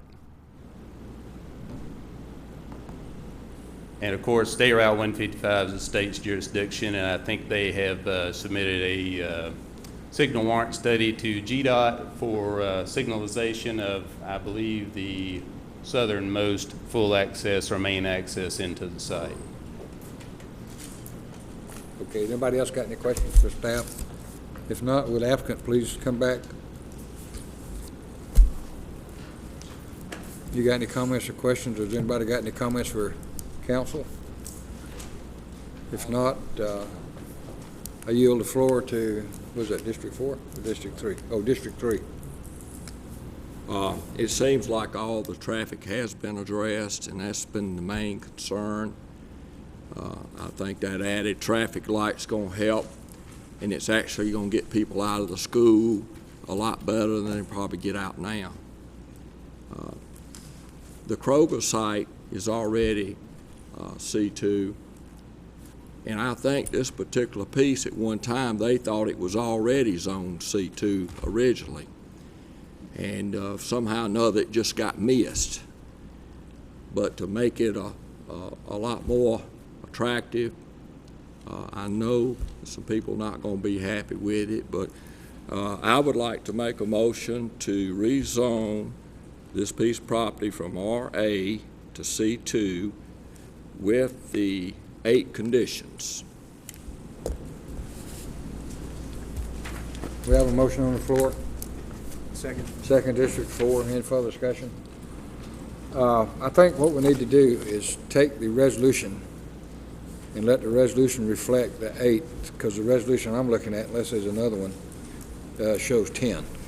Mr. So, Chairman, the resolution will be amended and to reflect these 8 conditions and then forward it to the county clerk. okay, so you're going to amend, the only thing we need to do is replace the 8, the 10 with the Exhibit A. Is that what the intent is? That's the intent. Okay. Council, is your client amenable, agreeable to these 8 conditions? The short answer is yes, sir. The staff has been abusive. Because what David said is right. I mean, they have been hammering us on this traffic issue from day one, and they have been, I should say, zealous in pursuing the best possible remedy for that traffic issue. And as much as it pains us in terms of the cost that's associated with the traffic signalization, we know that we're going to have to do that going forward. So. Okay, I'll take that as a yes, you're agreeable to this. Yes, sir, we're agreeable. Okay, we have a motion, we have a second. Any further discussion? All in favor of the motion, raise your right hand. All opposed, same sign, so moved. Thank you. Public hearing 16, rezoning 16-06, resolution approving a rezoning request by Papagayo, I probably didn't say that correctly, Partners, LLC from RA residential to R2 single family for property located on Mount Bethel Road near the intersection of Mount Bethel Road and Stroud Road in landlocked 151, the 8th District, 4.026 plus or minus acres. Dante. Thank you, Mr. Chairman. Good evening, Commissioners. The applicant's rezoning request to rezone the 4.026 plus or minus acres from RA to R2 is for the purpose of a single-family residential subdivision. The applicant is proposing 5 single-family residential lots having a minimum lot size of 0.7 plus or minus acres with an average lot size of 0.79 plus or minus acres. The total density of the proposed R2 zone lot is 1.25 units per acre. The underlying land use classification on the future land use map is low-density residential, having a range of 1 to 2 dwelling units per acre, or permitting a range of 1 to 2 dwelling units per acre. Therefore, the rezoning request is consistent with the comprehensive plan. The proposed subdivision will be evaluated as a minor subdivision per section 40402B, as in Bravo of the Unified Land Development Code, which states that minor subdivisions are lot divisions that meet one of the following situations. Number one, the subdivision does not require the installation of streets, utilities, or other public improvements and infrastructure. And number two, the subdivision is a replat, lot line adjustment, or rearrangement of lots in an existing subdivision without creating additional lots. Staff recommended approval of the applicant's request with 5 conditions to the Zoning Advisory Board on May 12, 2016, and the Zoning Advisory Board recommends to the Board of Commissioners approval of the applicant's request with the 5 staff recommended conditions, and I'll place those conditions on the overhead for your viewing. I'm sorry, 6 conditions. I apologize. I'll yield the floor to District 1. Dante, I was reading background on this and got indications from neighbors that there might be a Civil War graves there. Has that been 100% researched? Yes, sir. Neighboring property owners did inform planning staff of the possibility of Civil War era graves on the subject property. A right-of-way map from the State Highway Department of Georgia dated August 4th, 1966, and I'll place that on the overhead.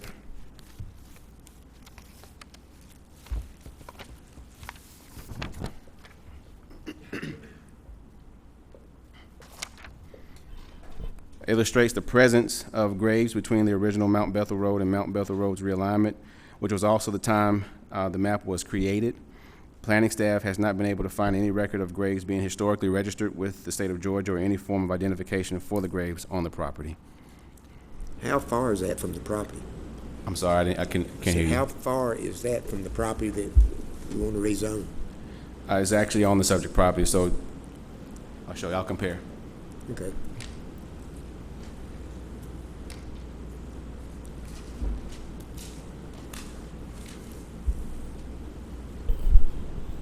The graves are said to be here on the older map, which will be approximately here on the said property.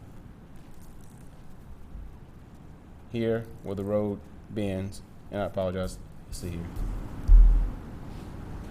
So the graves will be somewhere around lot number 5.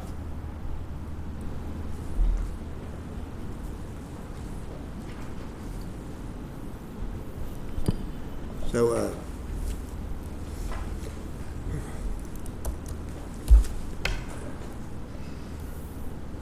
planning and zoning approved this, they understood that. I'm sorry, sir? I said when planning and zoning approved that, did they have an understanding about those graves, the possibility? It is my understanding that the applicant does understand that the neighbors brought that to our attention. But they also understand that there's no historical evidence with the state of Georgia that there are graves there. There are ways that they can determine where with sound waves penetrating the ground to reflect whatever bones are there or whatever calcium deposits are there. But that would be totally on the applicant's responsibility. But there's nothing that officially says there are graves out there that we can find. So that hadn't been done, correct? The determining if the graves are there? No, not to my knowledge. So, I'm just, you can't assure me that it's 100% there's not a grave there. I cannot assure you 100% that there are not graves there. Mr. Moss, if there are in fact graves there, your zoning won't have any impact on what happens with those graves. Georgia law governs that. There's a statute in Georgia that says if you're going to develop property and you have to relocate graves, there's a really extensive process you have to go through. They would have to hire archaeologists. They would have to try to locate any surviving family members. They would then have to relocate those grave sites. And it's a really extensive process. And whether that property is zoned RA or M5, it wouldn't matter. That process will remain. So your zoning, however you zone the property, won't hurt the status of those graves. I think they're completely independent. In any event that graves are determined to be on the site, our UODC has restrictions or requirements regarding buffering the grave sites between the grave and surrounding property. So who will determine if there's graves there or not? At this point, if the Board of Commissioners decide to, say, condition the applicant to determine and make a determination whether or not the graves are there and render that finding to the county, that's a potential option. But it will be the applicant's responsibility to find, or the property owner. All right. Okay. I yield the floor to District 3. I talked to Johnny Berry today, and we're talking with Johnny. He lives right there across from this development. He didn't really have an issue. These builders built what he said they was going to build. He didn't have an issue. He was the one telling me, and I told Commissioner Boss about the burial, and he told me that he had been told over the years, and he had actually seen where the grave was, but somebody was traveling through Henry County years ago on a wagon, and they had a young daughter that had died, and they had buried that daughter there, and there was some rocks and stuff that identified where that grave was. So it's just all grown up there, but I think it's just one grave, so I was just going to share that information. Okay. District 4, do you want to be recognized? Yeah, just as a point of reference, Counselor, takes an act of Congress to move a grave. If you want to know the actual, it's a really extensive process. I've had to do it before for development clients. It is a very expensive, very time-consuming, very difficult process. I've done it once with DOT. How wide is this road? I'm sorry? How wide is the road? The road. The road, is that what you said? The road. That would be a good question for David.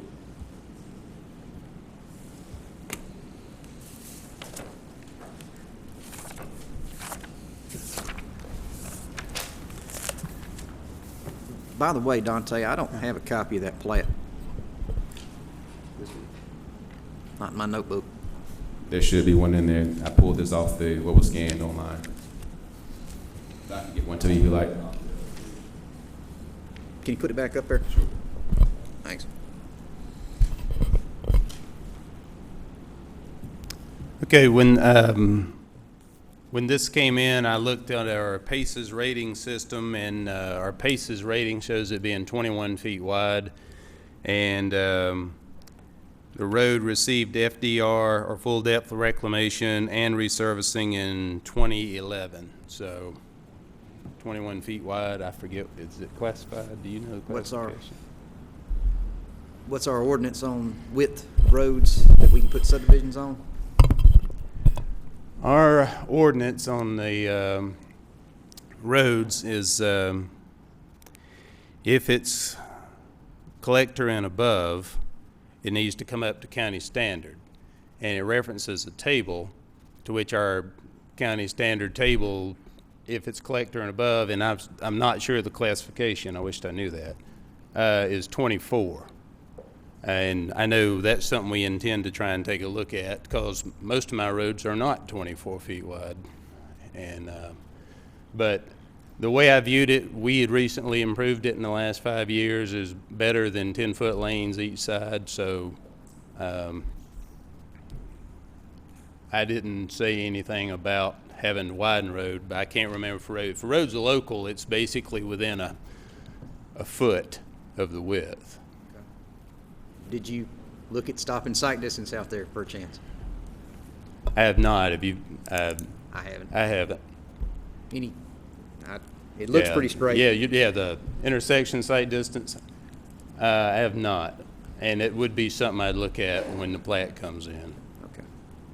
And hopefully, if they've got a lot where they can't, hopefully there's enough frontage where they can do some maneuvering to where they can get frontage to where driveways can be for intersection sight distance for each.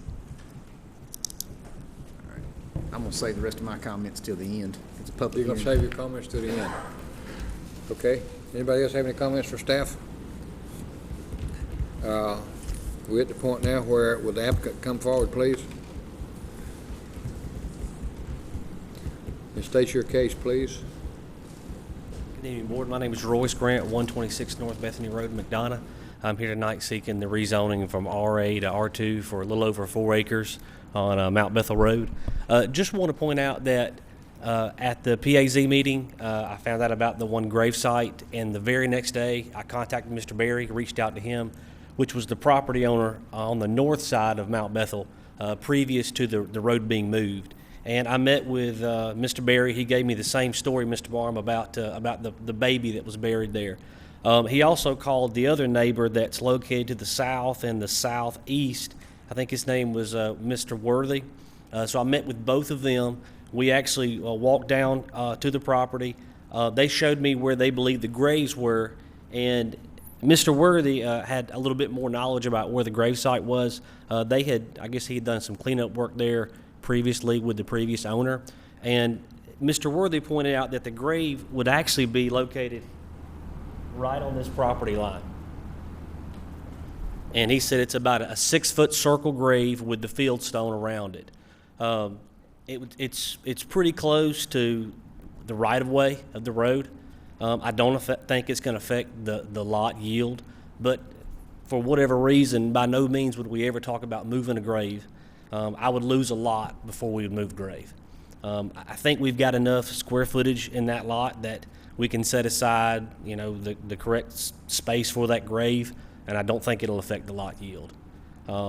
As far as the conditions that staff has recommended, I'm fine with those conditions as well, and I'm even fine with a 2,000 square foot minimum square footage on the homes. Thank you. I yield for District 1. Have you actually seen that 6-foot circle? I actually went with Mr. Worthy and we walked into the woods there, and he pointed it out. It's so thick that I can't say that it's 100%, but he's pretty sure it's in that area.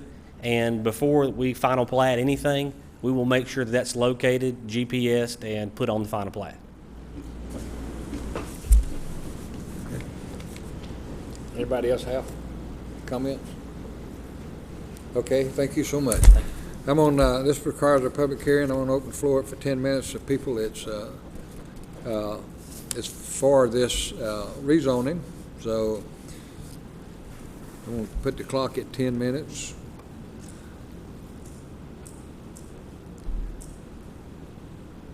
Anybody that'd like to be in favor of this, come forward and state your name. Seeing none, hearing none. Now I'm going to allow 10 minutes for people that's in opposition of this to come forward and state your name and give your opposition. I'm going to state again that the floor is now open for opposition. Seeing none, hearing none, I'm going to declare the public hearing has been met. So if the applicant would please come forward again, and you can make comments or whatever, or the board can ask you questions. I yield the floor to District 4. Would you be receptive to R1?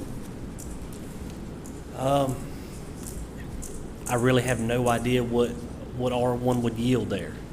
I believe Dante can explain this. Sure. I'll be happy to give a quick explanation. R1, the minimum lot size would be 1 acre. So you're looking at a little over 4 acres. He'll probably lose a lot with R1. So in a minor subdivision, what is it, 1.25 per acre? Well, if he has, for R1 zoning, if he has, no, a minor subdivision is a little bit different than what he's asking. Minor subdivision, say RA, you're looking at minimum 2 acre lots. For R1, you're looking at 1.25 acres when you have septic and county water. I'm sorry, septic and well water. You're looking at 1 acre if you have septic and county water. Okay, so this is on county water, correct? Yes, so he's looking at 1 acre minimum with being on county water, and from what I gather, environmental health mentioned septic requirement for this because sewer is not available. It's on county water and it's going to be on septic? Yes. Okay. So you're looking at 1 acre minimum. Proposed there now, 5 or 4? 5. 5. 5 lots. District 4? Let me tell you where the rub's at on this thing. We do minor subdivisions all the time, and I know this is only 4 acres and some change. We let you do R2 on this piece. My office is going to be backed up in the morning with 200 people trying to do R2 on every piece of property they can get their hands on. And what happens when we do minor subdivisions, do them all the time. They're 2 acres. That's what we do. The reason that we build subdivisions and the county requires it is we want driveways coming out on a 25-mile-an-hour road. We want those cars going out to an entrance, and we want those vehicles leaving with an XL lane and coming in on a decel lane. It's why we do it. But what happens if we approve this R2 on this piece of property? A mile down the road, your neighbor's going to say, hey, I got 15 acres. I want to do R2. Your other neighbor's going to say, I got 12 acres. It's never going to end. And in my district, we're going to have to start doing R2 on just every little piece of property. R1 is agreeable. I don't see a problem with doing R1. It's 1 acre. And I don't have a problem with a 1 acre lot. But I could not support doing an R2 lot size without doing any kind of infrastructure. And that's my rub. I just wanted to let you know where I'm at on it. And I would caution the other board members as well. This sets a precedent of doing R2 without any improvements.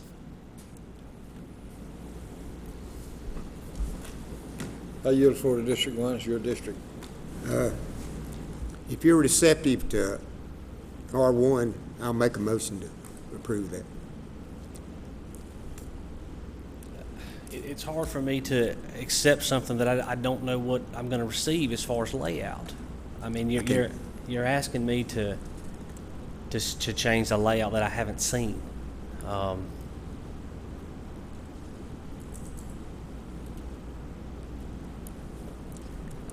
mean, the land use. You know, the land use map. The density falls well within the land use map for the R2. I think we meet all the requirements and all the ordinances for the R2 for a minor subdivision. I guess I'm kind of puzzled as to why we're going backwards. I mean, I know that an R2 was approved on Mount Bethel not too long ago. That was zoned R2. So I'm kind of puzzled as to why this one's being singled out. If we table this, I'm sorry, I thought you was finished. If we table this issue, it does not have to go before a public hearing again. Would that be correct? You could bring this back just for a vote. You're only required to have one public hearing. Okay. So, yes. So we done met the public hearing. I would suggest, number one is, we've got several options. One is, since you asked for something, we go up or down with it. Number two, if it's something that you haven't had, you just been posed an option that on the floor that I wouldn't be able to answer it, and we do this for a living about the particulars. So I would suggest, since we don't have to go through the public hearing portion again, is to table this, and that way you can determine whether or not R1 works, and then if R1 doesn't work, then the board will know to go up or down. I would rather not table it because I'd like to move forward. I really am not excited about R1. What's the minimum lot width for R1?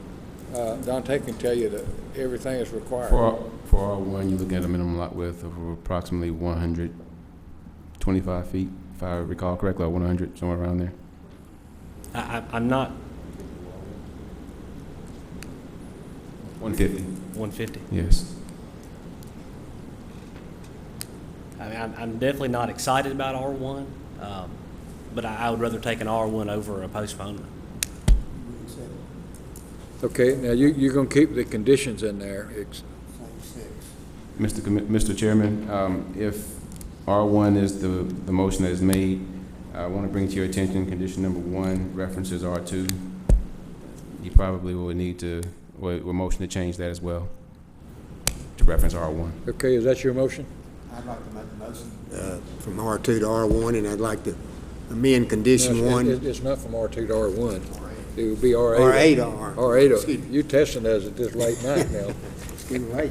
And I'd also like to amend condition 1 to read from R2 to R1. Is that correct? That would be correct, and we'll make that we'll make that change. Okay, we have a motion on the floor. Do we have a second? Second. Second, District 4. Any further discussion? All opposed, correction, all in favor, raise your right hand. All opposed, same sign. Thank you.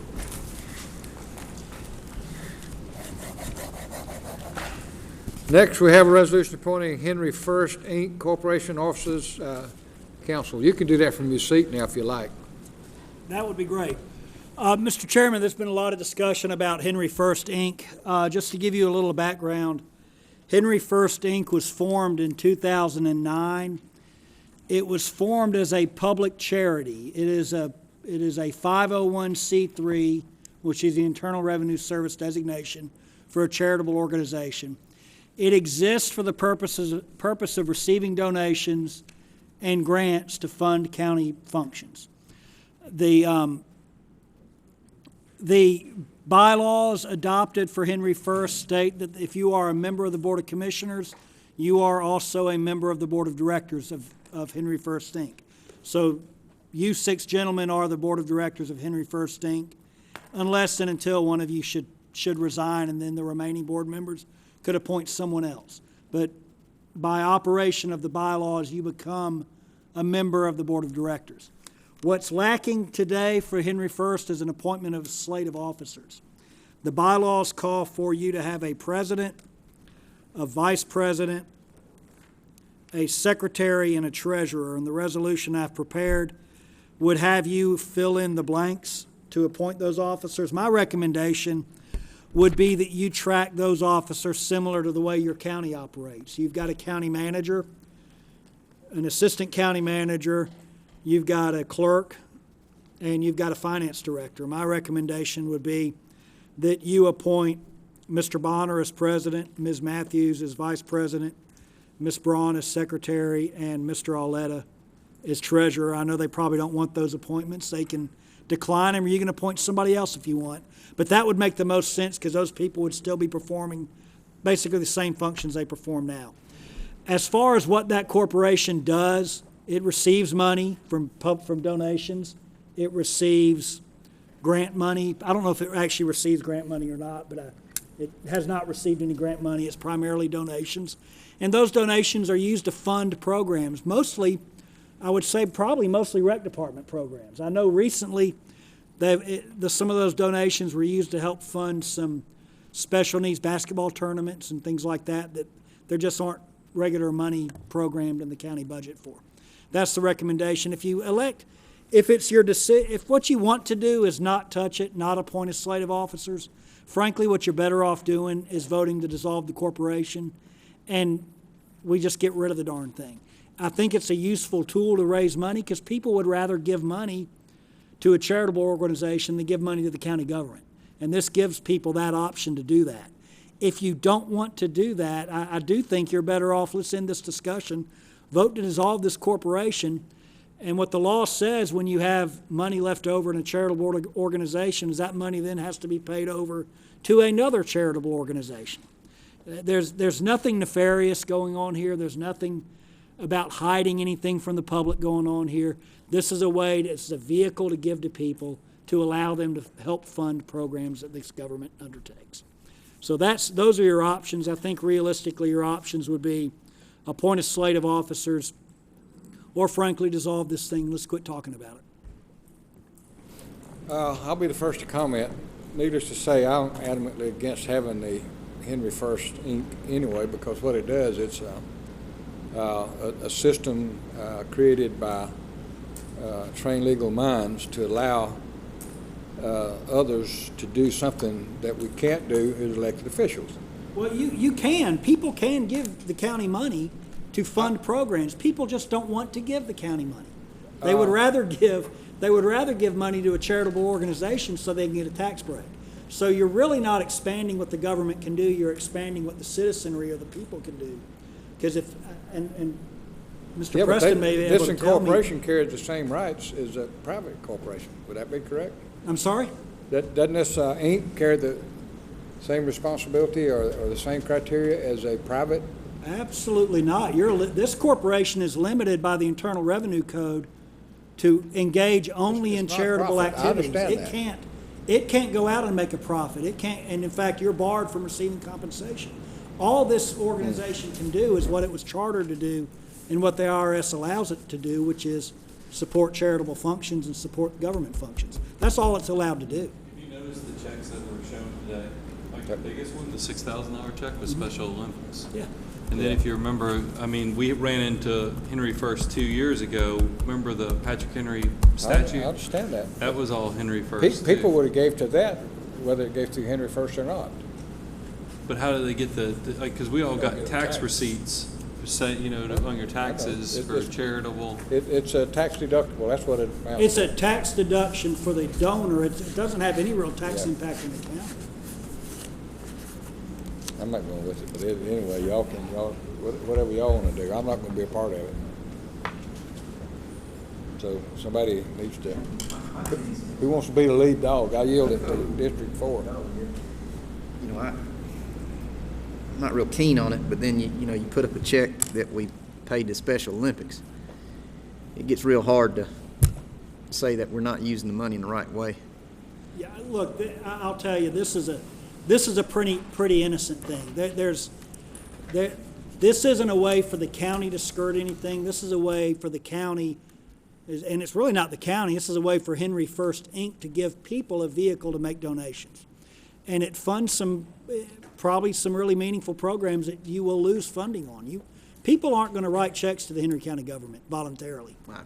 Nobody does. Nobody voluntarily writes checks to the Henry County government. Not anybody I've met. So, I really can't. I think those weren't donations, those were payments out. I know there was one to the Special Olympics, and then there was some signage, I think some print shops, which were probably just expenses. Yeah, it was probably printing some signs or something for one of these programs. The most recent one had to do with paying the referees for the Therapeutic Recreations event where they had a tennis tournament. We couldn't write the check, but the bills were held up for several months. We didn't get them paid, so we ended up moving it over and paying our recreational. I have one outstanding now for the same event that was for trophies, a small amount, but I'm in at the same box. So I can't access the money to put it there, so we paid the bills. And we paid it out of the general fund for recreation budget.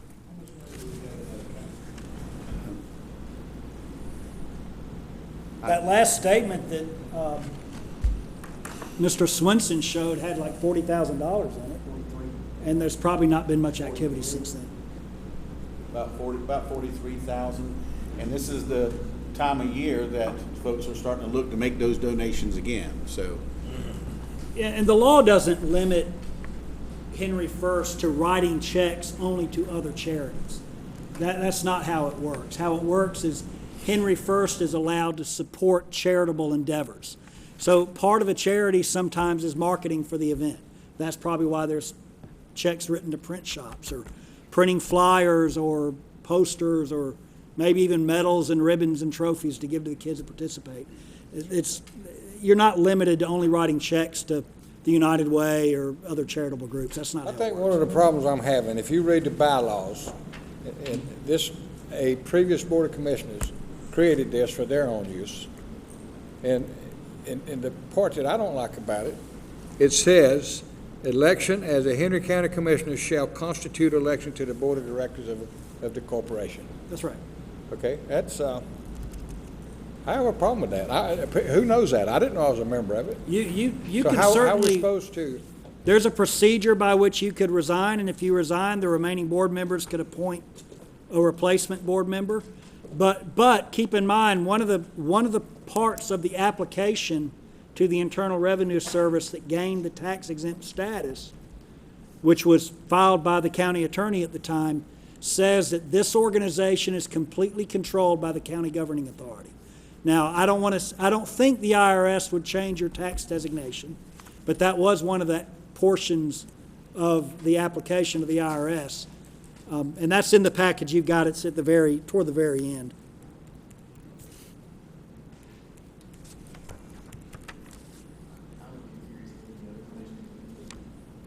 You know what? Well, you just heard me. Okay. It needs to be hashed out. We need to go up or down, and we can get out of it, opt out of it. Yep. Officially. I'm just not going to be a part of it.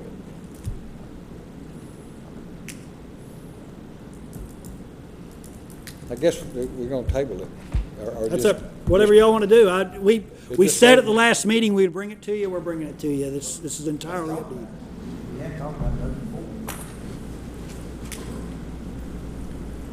I can't talk anymore about it. I done said all I'm going, yeah, I done said my piece. Bruce, you want to be a member of it? You want to be a member of it? Huh? I do not want to be a member of it. Oh, no, I don't. I don't know, that's three of us, so you want to be a member? Well, if that's the case, Okay. why aren't we taking into consideration with the county attorney, which had a lot of our staff that was going to Well, serve? it don't really allow staff to be on there if It you read allows it. staff to be the officers. You've got to distinguish between the board of directors. Okay. This sort of sits up in a room and votes once a year, and the officers, which actually do everything. They can't be an officer until they have a board of directors. That's where we're not going to have a board Well, of directors. we have a board, there is a board of directors. Who? And it's you all. Y'all No, are I'm the not. board of directors. I'm saying, I reject of me Well, you being would a- have to resign. You've not I'm resigned. resigning. There's I if resign. you all I- want to resign, I tell you what, before you resign, if y'all don't want to do anything, stay on the board of directors long enough to vote to dissolve the thing. I'm, And let's close it out. Otherwise, it's going to sit in limbo. I ain't gonna do it. Before we dissolve this thing, shouldn't we see all the charities and other things that it's done Do what last you want to. year? I would vote to dissolve it because this is a problem I have with, this is where, in my mind, previous board of directors, they do something that caters to them, whether it's good or bad, and then we have to figure out how to resolve it. Just like Eagle Brooks, okay? We're sitting here trying to resolve an issue that's going to bankrupt the county, and we had nothing to do with it, but we have to get through it, so. Yeah. We inherited this, and I don't, Well, if you know, the keep board in mind, wants to every do this, decision that's you great. make will impact the next board. Every time you zone property or don't zone property, the next board will inherit. If we those dissolve it, decisions they won't have this issue. No, they may have, there's some other issue you're voting on today that the next board will have to deal with. And that's just the inevitable nature of a succession of government. Until I see exactly what we're spending the money on. I mean, because I would feel horrible if some children's charity or Special Olympics or something. I don't think we're gonna get anywhere, because we already got 4 right here, basically without taking a vote that ain't gonna be on it. Okay. So having said that, I'm just gonna move on.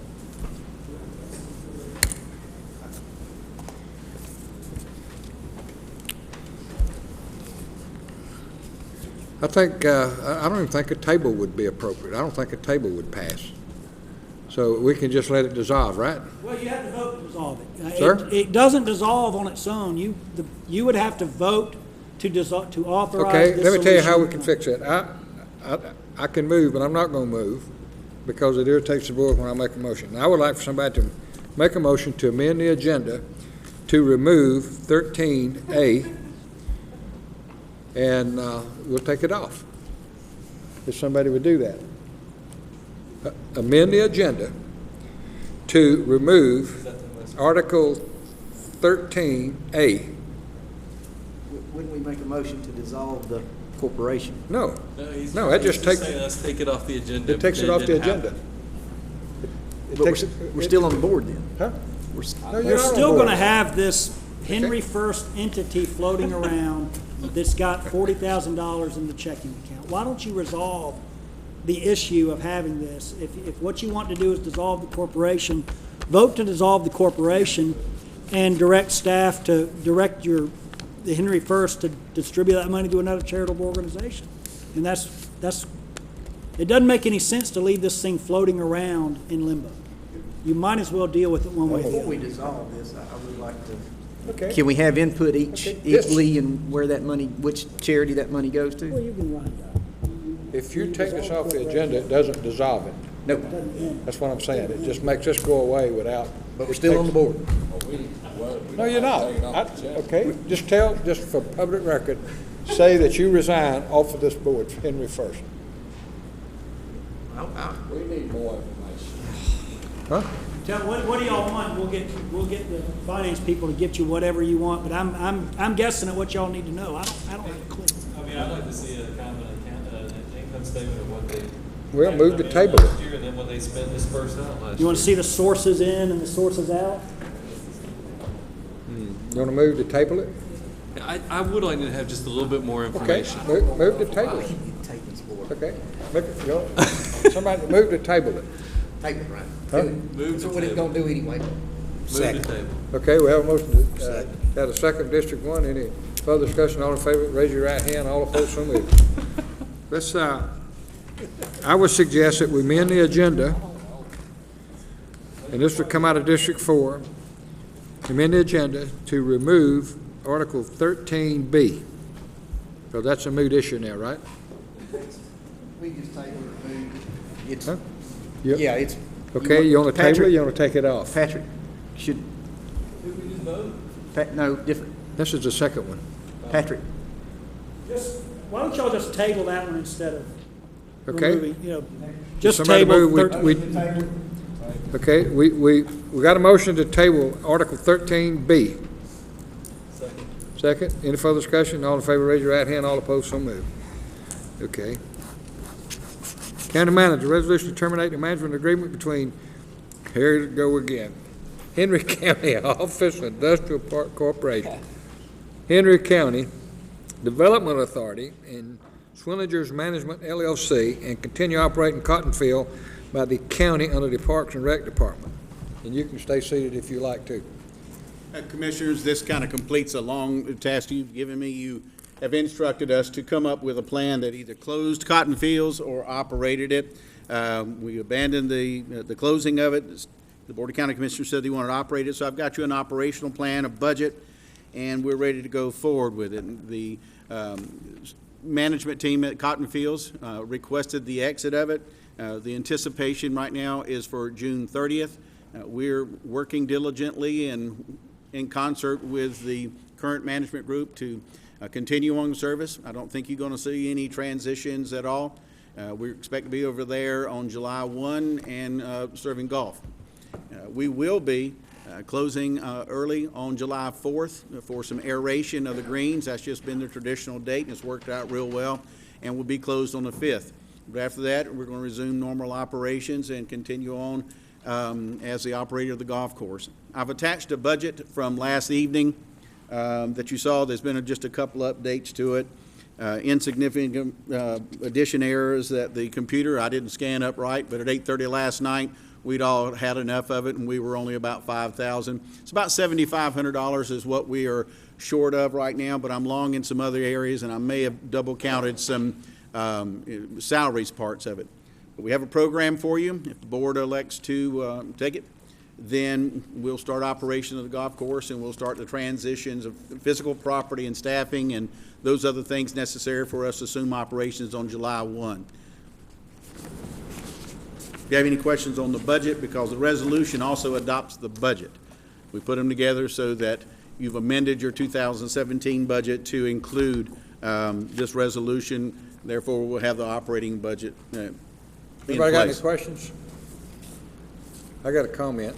I've done quite a bit of research on the Henry County Industrial Park Corporation, and it appears the intent of the county to purchase this property was they created the Henry County Industrial Office Park Corporation for the exclusive purpose of to reduce the burden of government by facilitating the acquisition, development, financing, and management on behalf of Henry County Development Authority, and are public property known as Fairway of Cottonfield as an industrial office park for the promotion of an increased tax base and employment within Henry County and other purposes.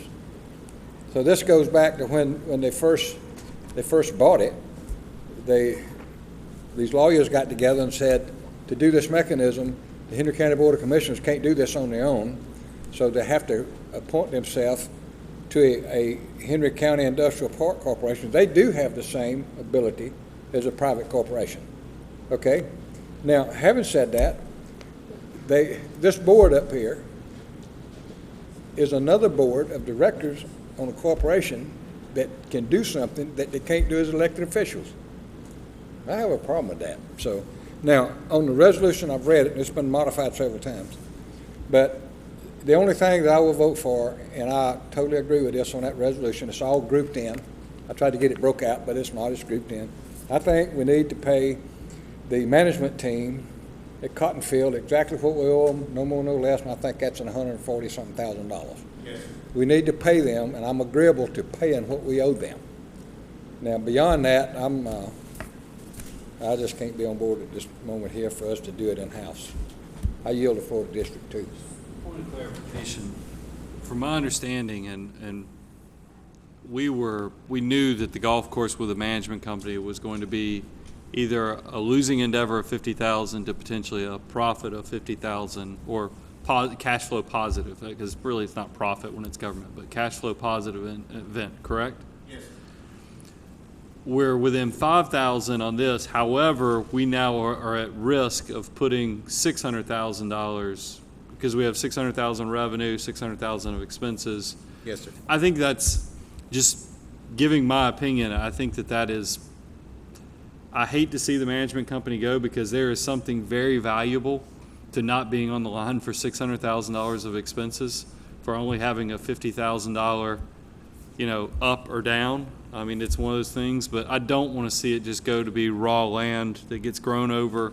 Until we have an upcoming SPLOST where we know what to do with this property, it's crazy just to let it go completely. So if we can operate at revenue neutral, because that's really where we are, is revenue neutral at $5,000. That seems viable. Well, there's a couple of components in the budget that we've had to address. There's a capital component in it, $40,000 that we've got to do very quickly because of us taking it over. So we think we've got a good operational budget for you, and we think we've got the starting of a capital plan. So we're ready to go if the board is.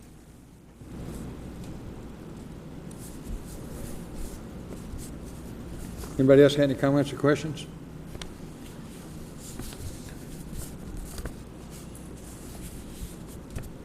I yield the floor to anybody that'd like to speak.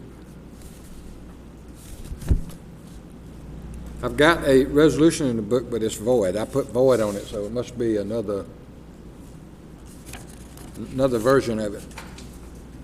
There is just one that has the amendment that makes the budget process here, adopting the budget in the same resolution. One is highlighted, I think that you've got. I don't have it highlighted. One is highlighted. Wait a minute. Stephanie gave me one this afternoon, and she said, be sure that it's an exhibit. What is that? That's exhibit. Exhibit 26. I don't have that. I got a walk-in on 2. I got that.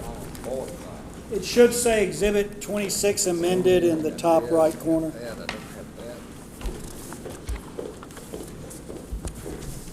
How did I not get this? You always told me one time, didn't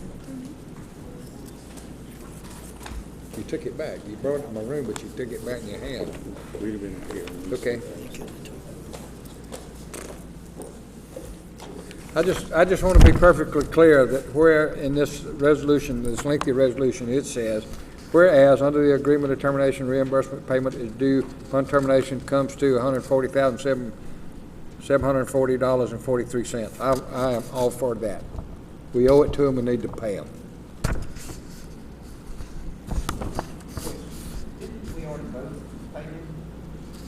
This is the amount that it is, and it's a resolution to do it, and we can cut the check. Just seems we keep voting on the same thing. You didn't authorize an amendment. Oh, okay. I don't think we ever approved to reimburse them.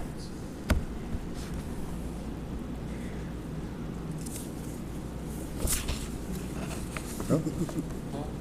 Ready for a motion? It's up to you. Yeah. I'll make a motion that we approve the resolution, I guess number 16, to authorize operation of Cotton Fields Golf Course by the county under the Parks and Recreation Department and approve a budget amendment for fiscal year 2017. Okay, we have a motion District 3 to hear a second.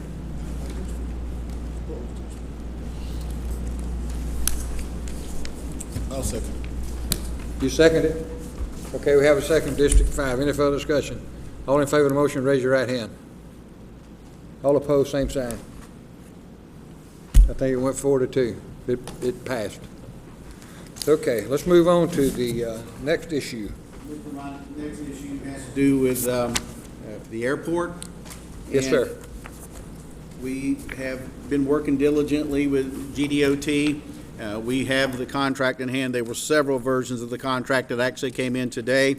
This is for Phase 2 of the Henry County Airport. And in that regard, we've got to do a couple of other steps along the way, but this was the first commitment. We've got to do the acquisition, the relocation of Mount Olive Road, and then deal with the displaced threshold that is at the airport. And that is essentially the project. You got about $4 million tied up in it for this next work. About $200,000 of that would be a county's match. But we've got it to this far. It's been a long haul to get it here. It's been a couple of years trying to make this thing shake out, but here we are. And we need to get this adopted tonight so that Patrick can start the condemnation on the last parcel that we have to work on.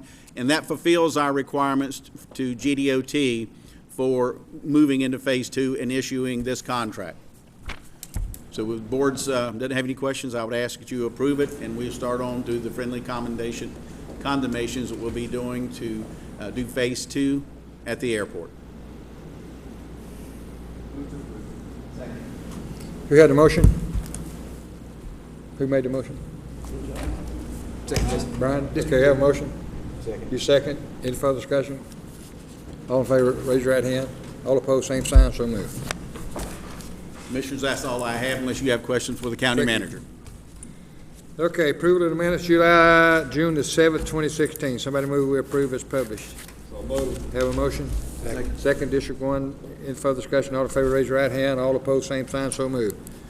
The chair has no comments.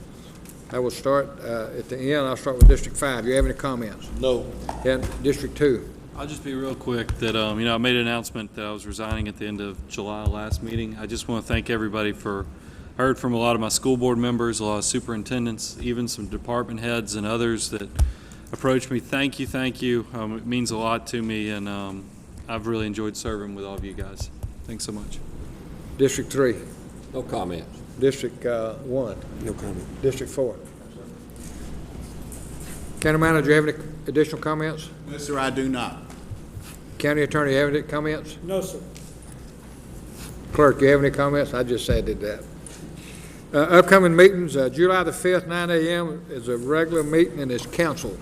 That will be the week of the 4th, July the 4th. We'll all be celebrating.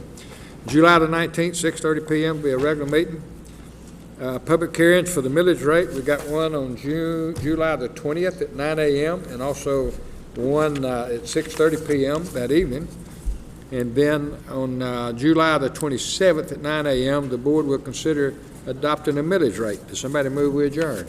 So moved. Motion District 3, second District 4. Any further discussion? All in favor, raise your right hand.